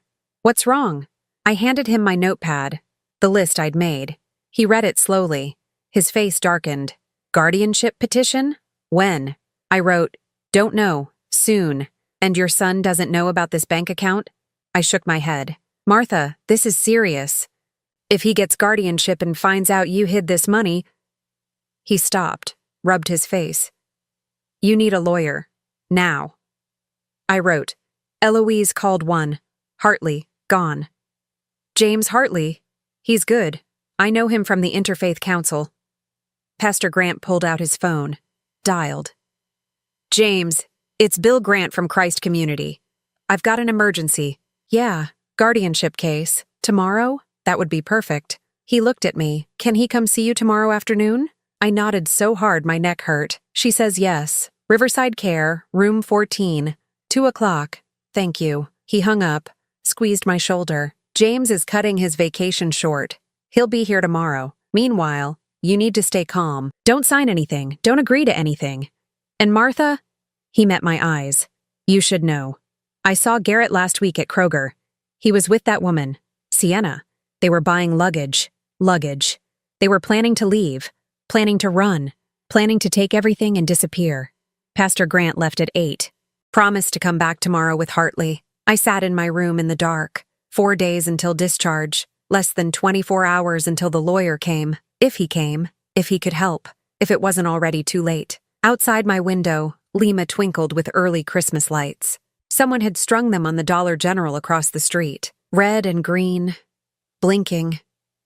Thomas and I used to put lights on the farmhouse every December. He'd climb the ladder while I held it steady. We'd argue about spacing. He wanted them even. I wanted them random. He always won. The farm was gone now. Sold to strangers who probably didn't care about Christmas lights or anything else that mattered. I'd saved myself $342,597 and lost everything that made it worth having. The math didn't work anymore. Nothing worked anymore. James Hartley arrived at 1:47 p.m. on December 3rd, Sunday, 13 minutes early. He was shorter than I expected, maybe 5'8", with wire-rimmed glasses and a gray suit that looked expensive. He carried a leather briefcase that had seen better days. Pastor Grant came with him. They found me in the common room, parked by the window where I could watch cars pass on the street. Mrs. Pennington, Hartley pulled up a chair, sat directly across from me. Pastor Grant told me about your situation. Before we start, I need to establish that you understand what's happening and can make informed decisions. Can you do that? I nodded. He pulled out a legal pad and a pen, drew a simple chart. I'm going to ask you questions. Point to yes or no. Understand? I pointed to yes. Good. Do you know what year it is? I wrote on my notepad, 2023. Do you know where you are? I wrote, Riverside, Lima. Oh. Do you know why you're here? I wrote, stroke OCT 15. Hartley made notes. Excellent. Your cognitive function appears intact. Now, the difficult part. Pastor Grant said you have assets your son doesn't know about. Is that correct? I pointed to yes. How much, approximately? I wrote 344s and 597ers. His eyebrows rose. And your son filed for guardianship without knowing about this? Yes. When did you learn about the guardianship petition? I wrote, Nov 12. Nurse dropped paper. So you've had no official notice? No service of petition? No. Hartley leaned back, looked at Pastor Grant. That's a problem.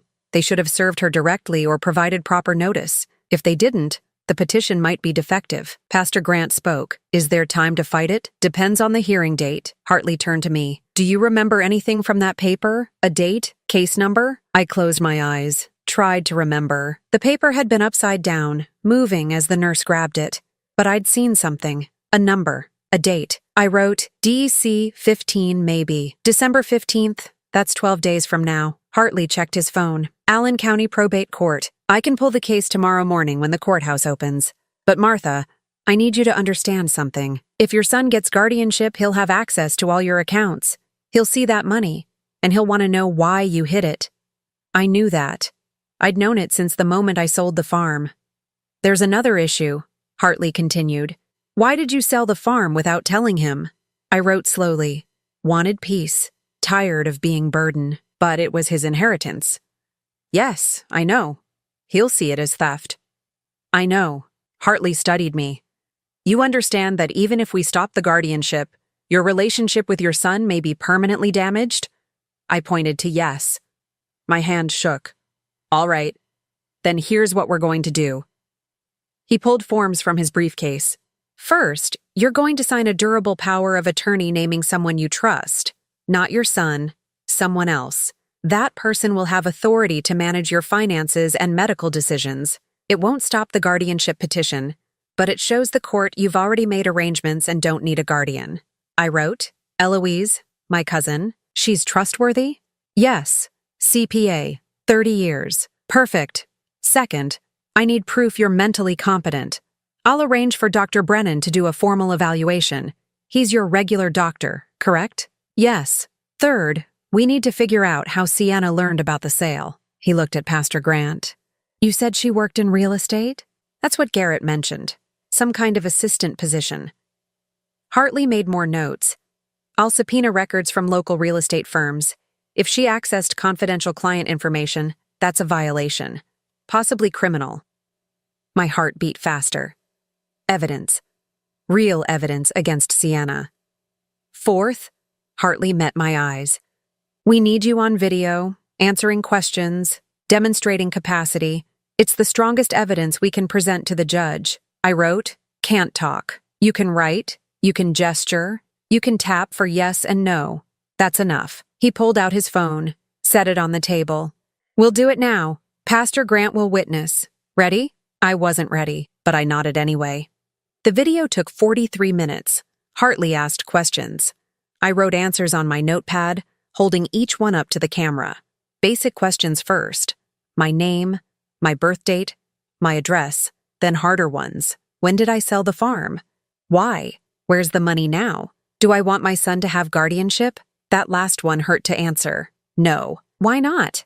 Hartley asked. I wrote, he doesn't know me anymore. Sienna controls him. Do you believe Sienna is manipulating your son for financial gain? Yes? Do you have proof? I wrote, she knew about sale. Threatened me in hospital. OCT 15. What did she say? I wrote her words exactly. I know what you did. I know where you hid the money. Your secret is safe with me. For now. Hartley's jaw tightened. And your son was present? No. He left to get coffee. She waited until we were alone. Did anyone else hear this? No. That's going to be hard to prove. Her word against yours. But combined with other evidence... He stopped recording. This is good, Martha. Really good. You come across as lucid and aware. The judge will see that. Pastor Grant squeezed my shoulder. You did great. I didn't feel great. I felt exhausted. My right hand cramped from writing. My head ached. Hartley packed his briefcase. I'll file an objection to the guardianship petition tomorrow. I'll also request an expedited hearing and ask for your medical evaluation. Expect Dr. Brennan to call you here within the next day or two. Meanwhile, don't sign anything from Riverside Administration. Don't agree to discharge. If they push, tell them you have legal representation and they should contact me. He handed me his card. James Hartley, attorney at law, elder law and guardianship defense. One more thing. He paused at the door. The discharge notice, December 5th. That's in 2 days. Do you have $4,500 to pay for this month? I pointed to yes. Then we'll authorize payment from your account. I'll need signed authorization. Can you write that? I wrote. I authorize James Hartley to access account Dr. 4782, Lima Community Bank for payment of medical expenses. I signed it. Martha E. Pennington. The signature looked like a child's, shaky and uneven, but it was mine. This will buy us time, Hartley said. But Martha, understand that once I access that account, The bank will have record of it. If your son subpoenas bank records, and he'll see the withdrawals. He'll know someone's managing your money. That might accelerate his timeline. I wrote, do it. Because what choice did I have? Get discharged to nowhere? Die on the street in winter? Let Sienna win? No. Not that. Anything but that. After they left, I sat in my room and stared at Hartley's business card. A week ago, I had nothing. No voice, no allies, no hope. Now I had a lawyer, a plan, a fighting chance, but I also had a deadline, December 15th. 12 days to stop my son from taking control of my life. 12 days to prove I wasn't incompetent, wasn't helpless, wasn't the burden everyone assumed I was. I thought about Garrett, about the little boy who used to help Thomas feed the chickens, who'd sit on the tractor and pretend to drive, who'd bring me dandelions and call them flowers. That boy was gone. The man who replaced him was a stranger, bitter and broken and blind to what Sienna was doing. Could I save him? Did he want to be saved? I didn't know, but I knew I had to try. Because underneath all the anger and resentment, he was still my son. Still the child I'd rocked to sleep and bandaged when he fell and taught to tie his shoes. Still mine, even if he didn't want to be anymore. December 4th, Monday. Dr. Brennan came at 10 a.m. He spent 90 minutes with me, asked questions similar to Hartley's, tested my memory, my reasoning, my understanding of complex scenarios, made me solve simple math problems, write full sentences. Afterward, he sat on the edge of my bed. Martha, you're cognitively intact. The stroke affected your motor function and speech, but your mind is sharp. I'll document that in my evaluation. The court will have no medical basis for declaring you incompetent. Relief flooded through me. There's something else, he said quietly. I pulled your admission records. The physician evaluation submitted with the guardianship petition? It wasn't from me. It was from Dr. Richard Moss. Do you know him? I shook my head. He works at a walk-in clinic on the east side, sees maybe 200 patients a week. He evaluated you for 15 minutes on November 8th. You remember that? I thought back. November 8th. A man had come into my room, asked me questions while I was half asleep from pain medication. I'd barely responded. I nodded. That evaluation said you were severely impaired, unable to make decisions, a danger to yourself. Dr. Brennan's face hardened. That's not accurate. It's barely ethical. And I'm going to tell the court exactly that. Another piece of evidence, another crack in Sienna's plan. She'd rushed the petition, cut corners, assumed no one would fight back. She'd assumed wrong. That afternoon, Hartley called the nurses' station. They transferred him to the hallway phone. I rolled over and picked up. Martha? It's James Hartley. I've got news. The guardianship hearing is December 15th at 10 a.m. Allen County Probate Court. Judge Patricia Holbrook presiding.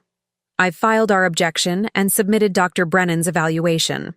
We're also requesting the court review Dr. Moss's credentials and evaluation methods. I tapped once. Good.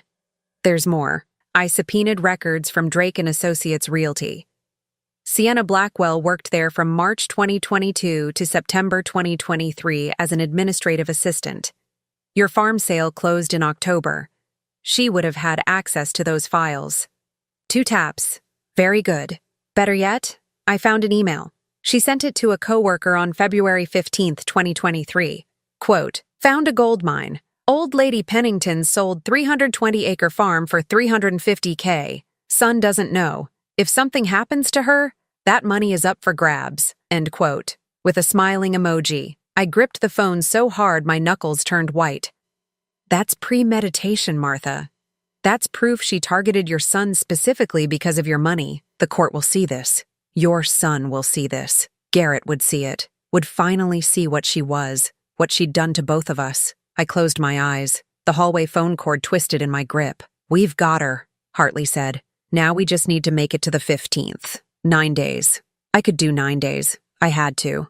The morning of December 15th started at 5:23 a.m. when I woke from a dream about Thomas. We'd been at the farm, walking through corn that grew taller than the house. He kept saying something I couldn't hear. I followed him deeper into the rows until the stalks closed around us and I couldn't see the sky. Then I woke up in room 14 at Riverside, and Thomas was dead. And today was the day everything would end or begin. Brenda helped me dress at 7. Navy blue dress, the same one I'd worn to Thomas's funeral. It still fit, though looser now. 3 months of nursing home food had carved 20 pounds off my frame. Big day? Brenda asked while brushing my hair. I nodded. You'll do fine, honey. I've seen lots of court hearings. Judges aren't as scary as people think. I wasn't scared of the judge. I was scared of seeing Garrett's face when he learned the truth. Pastor Grant picked me up at 8:30, drove me to the Allen County Courthouse in his truck. Had to fold my wheelchair 3 times before it fit in the back. Nervous? He asked. I wrote, terrified. James knows what he's doing. Trust that. I trusted James. I didn't trust that it would be enough. Allen County Probate Court occupied the 2nd floor of a building that smelled like old paper and floor wax. The courtroom was smaller than I expected. 12 plastic chairs in the gallery. 1 table for the petitioner, 1 for the respondent. American flag in the corner. Ohio state flag beside it. James Hartley waited at our table, papers spread in neat stacks. He wore a different suit today. Darker, more serious. Martha. He stood when Pastor Grant wheeled me in. Ready? I wrote, no. Good. That means you understand what's at stake. He gestured to the papers. Everything's here. Dr. Brennan's evaluation, your video testimony, the email from Sienna, bank records showing the deposit. We've got a strong case. The door opened behind us. I heard footsteps, voices. I didn't turn around, couldn't make myself look. All rise, the bailiff said. Probate Court of Allen County is now in session. The Honorable Patricia Holbrook presiding. Judge Holbrook was younger than I expected, maybe 52. Short gray hair. Reading glasses on a chain around her neck. She settled behind the bench and opened a folder. Case number 2023 GU 00847. In the matter of the guardianship of Martha Elaine Pennington. Mr. Walsh, you're representing the petitioner? Trevor Walsh stood at the other table. Cheap suit, thinning hair. He looked like he did divorce cases and fender benders, not guardianship law. Yes, Your Honor. Trevor Walsh for Garrett Pennington, the petitioner. And Mr. Hartley for the respondent? Yes, Your Honor. Let's begin. Mr. Walsh, your case? Walsh cleared his throat. Your Honor, my client Garrett Pennington seeks appointment as guardian of person and estate for his mother, Martha Pennington. On October 15, 2023, Mrs. Pennington suffered a severe stroke, leaving her unable to speak or manage her affairs. She currently resides at Riverside Care, requires extensive assistance with daily activities, and has no advance directives in place.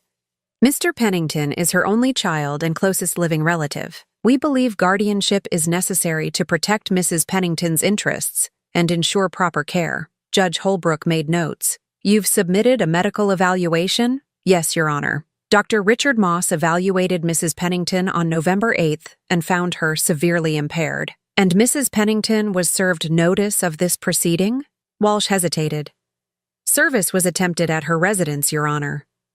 Her residence being Riverside Care? No, Your Honor, her apartment on Elm Street, where she hasn't lived since October 18th. We weren't aware she'd been moved. Judge Holbrook's expression didn't change, but something in her posture sharpened. So, Mrs. Pennington was never properly served? The notice was mailed, Your Honor, to an address where she doesn't live. Mr. Walsh, that's not proper service under Ohio guardianship law. You know that. Walsh shuffled papers. We can cure that defect, Your Honor. Mrs. Pennington is here today. She's clearly been informed. By her own attorney, not by you. We'll address that issue in a moment. Mr. Hartley, your response? Hartley stood. Your Honor, we object to this petition on multiple grounds. First, as you've noted, service was defective. Second, the medical evaluation is inadequate.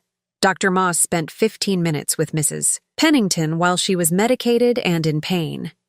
He's not her regular physician and has no history with her. Third, Mrs. Pennington is not incompetent. She's aphasic, unable to speak due to stroke, but cognitively intact. We've submitted an evaluation from Dr. Robert Brennan, her physician of 20 years, confirming this. Fourth, Mrs. Pennington has already executed a durable power of attorney naming her cousin Eloise Pennington as her agent. A guardian is unnecessary.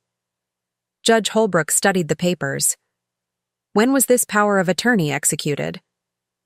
December 3rd, Your Honor, after Mrs. Pennington became aware of this petition. And you're arguing she had capacity to execute that document? Yes, Your Honor. We've submitted video testimony demonstrating her capacity. She answers complex questions, handles her own finances, and makes informed decisions. She simply cannot speak. The judge turned to me.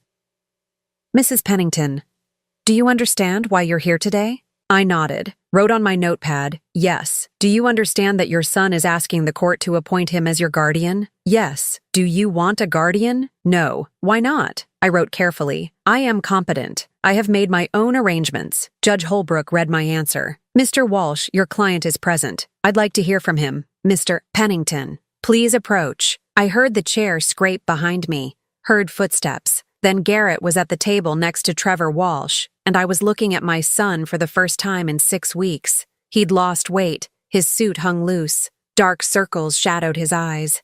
He looked like he hadn't slept in days. He didn't look at me. Mr. Pennington, Judge Holbrook said, why are you seeking guardianship of your mother? Garrett's voice came out rough. Because she can't take care of herself, Your Honor. She can't talk, can't walk. She's alone in a nursing home. Someone needs to make sure she's okay. Have you visited her at Riverside? He hesitated. Once. In early November. Once in 6 weeks? I work in Columbus. It's an hour drive. But you're asking to control every aspect of her life. I'm asking to protect her. From what? Garrett finally looked at me. Our eyes met. I saw confusion there. Pain. From people who might take advantage of her. Judge Holbrook leaned forward. Mr. Hartley has submitted some interesting evidence. An email from your fiancée, Sienna Blackwell. Are you aware of this email? Garrett frowned. What email? Hartley stood. Your Honor, may I display the evidence? Please. Hartley set up a small projector. The email appeared on the wall, enlarged, white text on blue background. From S. Blackwell Drake Associates. Come to you, M. Chen Drake Associates.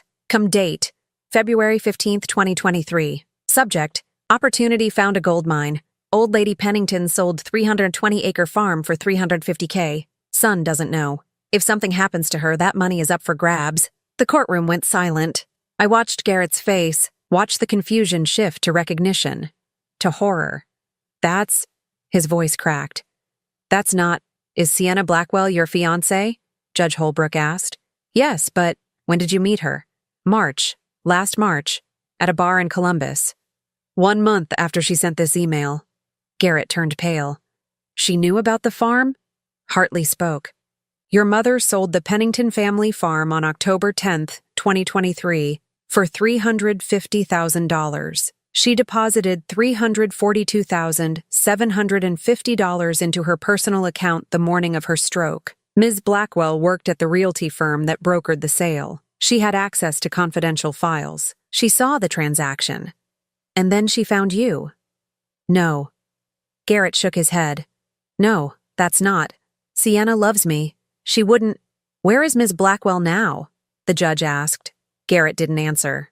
Mr. Pennington, where is your fiancée? In the gallery. She came with me. Bailiff, please ask Ms. Blackwell to approach. I turned my wheelchair. Saw her in the back row. Blonde hair perfect. Leather jacket. She stood slowly, face carefully neutral. But her eyes found mine. And for 1 second, I saw everything. The calculation, the fury, the knowledge that she'd lost. She walked to the front, stood beside Garrett. Judge Holbrook held up a printed copy of the email. Ms. Blackwell, did you write this? That was a joke between coworkers. A joke about exploiting an elderly woman's assets? It wasn't serious. You had access to confidential real estate files? Part of my job. And you met Mr. Pennington 1 month after learning his mother had sold valuable property? Sienna's jaw tightened. Coincidence? I don't believe in coincidences, Ms. Blackwell. Judge Holbrook looked at Garrett. Mr. Pennington, do you still want this guardianship? Garrett stared at Sienna, at the email, at me. Mr. Pennington, I need an answer. His voice broke. Your Honor, I don't know what to think. I thought my mother was broke. I thought she needed help. If she has money, if she sold the farm. He turned to me, really looked at me. Mom, why didn't you tell me? I couldn't answer. Not with words. I picked up my pen, wrote on the notepad, held it up so he could see. I wanted peace. Not to be a burden. The farm was killing you inside. I set you free. His face crumpled. You thought you were a burden? Yes. Mom, you were never. He looked at Sienna again. Did you know about this? She said nothing. Did you use me to get to her money? Still nothing. Garrett stepped back, away from her. Your Honor, I withdraw the petition. Judge Holbrook made her ruling at 11:47 a.m. Petition denied. Guardianship unnecessary. Mrs. Pennington demonstrated capacity. Power of attorney in place. Case dismissed. She also ordered the Allen County prosecutor to review Sienna's conduct for potential fraud charges. Sienna walked out without looking back. Didn't say goodbye to Garrett. Didn't acknowledge anyone. Just left. Garrett stood alone in the hallway afterward. Pastor Grant wheeled me past him toward the exit. Mom, wait. I stopped. Turned the wheelchair. He knelt down. Eye level with me. I'm sorry. I'm so sorry. I should have listened. Should have visited. Should have known something was wrong. I let her use me, use us. I reached out, touched his face with my good hand. He started crying. I don't deserve forgiveness. I wrote, You're my son, always. I'll make this right. I promise. I didn't know if he could, but I nodded anyway, because that's what mothers do. On January 9th, 2024, I moved into apartment 3B at Meadowbrook Senior Living. Ground floor, 800 square feet, 1 bedroom, 1 bathroom with grab bars and a walk-in shower. Small kitchen with lowered counters. Living room with a window facing the courtyard garden. Rent was $1,250 a month. I could afford it now. Pastor Grant and Eloise helped me move. Not that I had much to move. The furniture from my old apartment had been sold or donated while I was at Riverside. Everything I owned fit in 6 boxes and 2 suitcases. It's nice, Eloise said, arranging my few dishes in the kitchen cabinets. Quiet. Safe. Safe. That word meant something different now. I set Thomas's photo on the bedside table. The silver frame had a dent in one corner from when it fell during the move, but his face looked the same. Smiling. Young. 43 years old forever. You would have hated this place, I said to the photo. My voice came out slurred and quiet, but it came out. 6 weeks of speech therapy had given me back maybe 70% of what I'd lost. Too small, no land, but it's mine. The photo didn't answer. It never did. James Hartley had worked fast after the hearing. December 16th, he'd established an irrevocable living trust. Eloise as primary trustee, Pastor Grant as co-trustee. The $342,150 minus $8,000 in legal fees went into the trust. Investments split between municipal bonds and a conservative index fund. I kept $42,150 in a separate account for immediate expenses. First month's rent and deposit at Meadowbrook. New wheelchair that didn't squeak. Winter coat that actually fit. Physical therapy 3 times a week at Lima Regional. The trust generated about $1,870 monthly in interest and dividends. Combined with my Social Security of $1,047, I had $317 coming in every month. My expenses ran about $2,450. Rent, medications, food, utilities. That left $667 for everything else. Movies I'd never go see. Restaurants I'd never visit. A life that looked nothing like the one I'd planned. But it was a life. My life. Nobody else's. On December 22nd, the Allen County prosecutor had filed charges against Sienna Blackwell, attempted theft by deception, felony, 4th degree under Ohio Revised Code 2913, ERO 1. If convicted, she faced up to 18 months in prison and fines up to $5,000. The trial was set for March. Hartley said the evidence was strong. The email, her real estate access, the timeline of meeting Garrett 1 month after seeing the farm sale. I didn't care about the trial. Didn't care if she went to prison or walked free. She was gone. That was enough. Garrett came to see me on January 12th, Saturday, 3 days after I'd moved into Meadowbrook. He knocked instead of just walking in. That was new. "Mom, can I come in?" I was in the recliner by the window, doing hand exercises with a stress ball. My left hand still barely worked, but the therapist said consistency mattered. "Come," I managed. The word took effort. He entered carrying flowers, daisies, white ones with yellow centers. My favorites, though I didn't remember ever telling him that. "These are for you." He set them on the coffee table, looked around. "Nice place." "Small," I said. "But it's yours." "Yes." We sat in silence. Him on the couch, me in my chair. The distance between us felt bigger than 12 feet. "I've been seeing a therapist," he said finally. "Dr. Susan Merrick, in Lima, twice a week since December 17th. I nodded, waited. "She's helping me understand things. About grief. About Angela. About how He stopped. Started again. "After Angela died, I stopped caring about anything. Work, family, myself. I just wanted the pain to stop.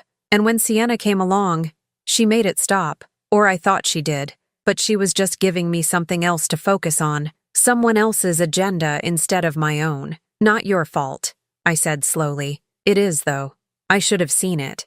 Should have questioned why this beautiful woman suddenly wanted to be with a broke, divorced real estate agent who couldn't close a deal to save his life.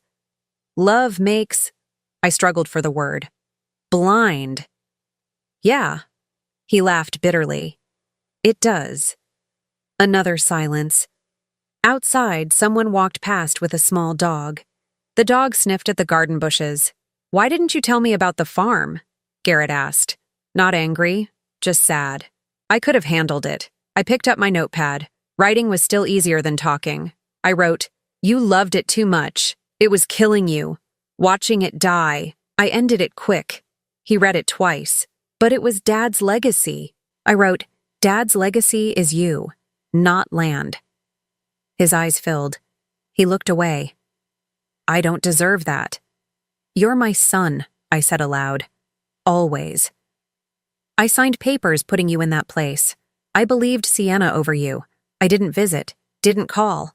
I abandoned you when you needed me most." "But you came back," I said. "That counts." He wiped his eyes. "Dr. Merrick says I need to make amends, real ones, not just saying sorry." I waited. I got a job at Lima Home Realty, just answering phones and doing paperwork. But it's something. Pays $31,000 a year. I moved back here from Columbus. Found a studio on Market Street. $600 a month. "Good," I said. "And I want to help. With your therapy, your appointments, whatever you need. I know I can't fix what I did, but I can be here now." I thought about that. About whether I wanted him here. Whether I could trust him not to hurt me again. The answer surprised me. Yes. He looked up. "Yeah? Yes. But slow. Slow. Okay. I can do slow." He stood, hesitated. "Can I hug you?" I nodded. He crossed the room, bent down, wrapped his arms around me carefully like I might break. I hugged him back with my good arm. He smelled different. Cheaper soap. Less cologne. More real.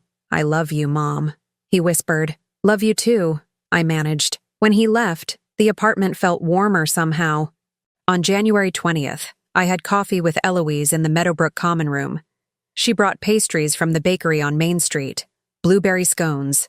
I could only eat half of one, but it tasted like heaven after months of institutional food. "The trust is doing well," she said, pulling out papers. "Interest posted on the 15th. $1,912 for the month. I transferred your stipend this morning." "Thank you," I said. "You know you're paying me too much, right? $200 a month for what amounts to checking statements and moving money around? Worth it," I said. "Peace of mind." She smiled. "If you say so." We sat watching other residents. Mrs. Kowalski doing a puzzle, Mr. Henderson reading the newspaper, two women whose names I didn't know playing cards. This was my community now. These people, this place. It wasn't what I'd imagined at 66, wasn't the farmhouse porch with Thomas, wasn't family dinners with grandchildren I'd never have, but it was something. It was enough. Do you regret it? Eloise asked quietly. Selling the farm? I thought about that. About the 320 acres Thomas and I had worked. The fields we'd planted. The barn we'd repainted 3 times. The house where Garrett had grown up. No, I said finally. It was time. Even knowing what happened, the stroke, Riverside, all of it, even then. Because the alternative was dying slowly on land I couldn't maintain, being a burden Garrett resented, watching the bank take it piece by piece. This way, I'd chosen. I'd acted. I'd saved myself. The cost was high, but the cost of doing nothing would have been higher. On January 31st, Garrett came for his weekly visit. We'd established a routine. Every Saturday at 2 o'clock. He'd bring lunch from somewhere in town. We'd eat together, talk about small things. His job, my therapy, the weather. He never mentioned Sienna. I never asked. That day, he brought sandwiches from the deli on Spring Street. Turkey and Swiss for him. Chicken salad for me. Soft enough that I could chew it without struggling. Dr. Merrick says I'm making progress, he said between bites. Says I'm starting to process the anger without directing it at everyone around me. Good, I said. She also says I need to forgive myself. That's the hard part. He set down his sandwich. Mom, I need to tell you something. I waited. The $50,000 you set aside for me, in the trust. I don't want it. I frowned, wrote, why not? Because I didn't earn it, didn't deserve it. I nearly destroyed you trying to steal everything. Taking that money feels like rewarding myself for being a terrible son. I wrote, it's not reward. It's investment. In your future. But I tapped the notepad. He read it again. You really believe that? He asked. That I have a future worth investing in? Yes, I said aloud. Always did. His throat worked. Okay. Then I'll take it. But I'm not touching it until I've proven I can stand on my own. The trust can hold it until I'm ready. Maybe a year, maybe 5, however long it takes. I nodded, wrote, proud of you. He smiled, actually smiled. The first real one I'd seen since Angela died. Thanks, Mom. We finished eating. He told me about a house he'd listed that week. A starter home on Elm Street. Young couple, first-time buyers. He'd walked them through inspections, helped with paperwork. It felt good, he said. Helping people, doing something useful. You are useful, I said. You always were. After he left, I sat by the window and watched the garden. Late January meant bare trees and brown grass, but someone had planted winter pansies in the beds. Purple and yellow faces turned toward the weak sun. Spring would come eventually. It always did. On February 3rd, I went outside for the first time since moving to Meadowbrook. Physical therapy had progressed to walking with a cane. 20 feet, 30, 50. My left leg dragged, but it moved. Pastor Grant walked beside me. Slow, patient. How's it feel? He asked. Like work, I said. The best things usually are. We made it to the garden, sat on the bench there. The sun felt warm on my face despite the cold. Thomas would be proud of you, Pastor Grant said. Maybe, I said. Or maybe he'd be angry I sold the farm. Thomas loved you more than he loved that land. I know. Do you? He looked at me. Martha, you spent your whole life putting everyone else first. Thomas, Garrett, the farm. When did you put yourself first? October 15th, I said, when I deposited that check. And look what happened. You survived. You fought back. You're sitting here in the sunshine because you made a choice. I thought about that, about the woman who'd walked into Lima Community Bank with a check for $342,750, who'd decided that peace mattered more than land, that her life mattered more than anyone else's expectations. That woman had lost her voice but found something else, something harder to name but easier to feel. Yes, I said. I did. We sat together until the cold got too sharp, then walked back inside, slow, steady, one step at a time.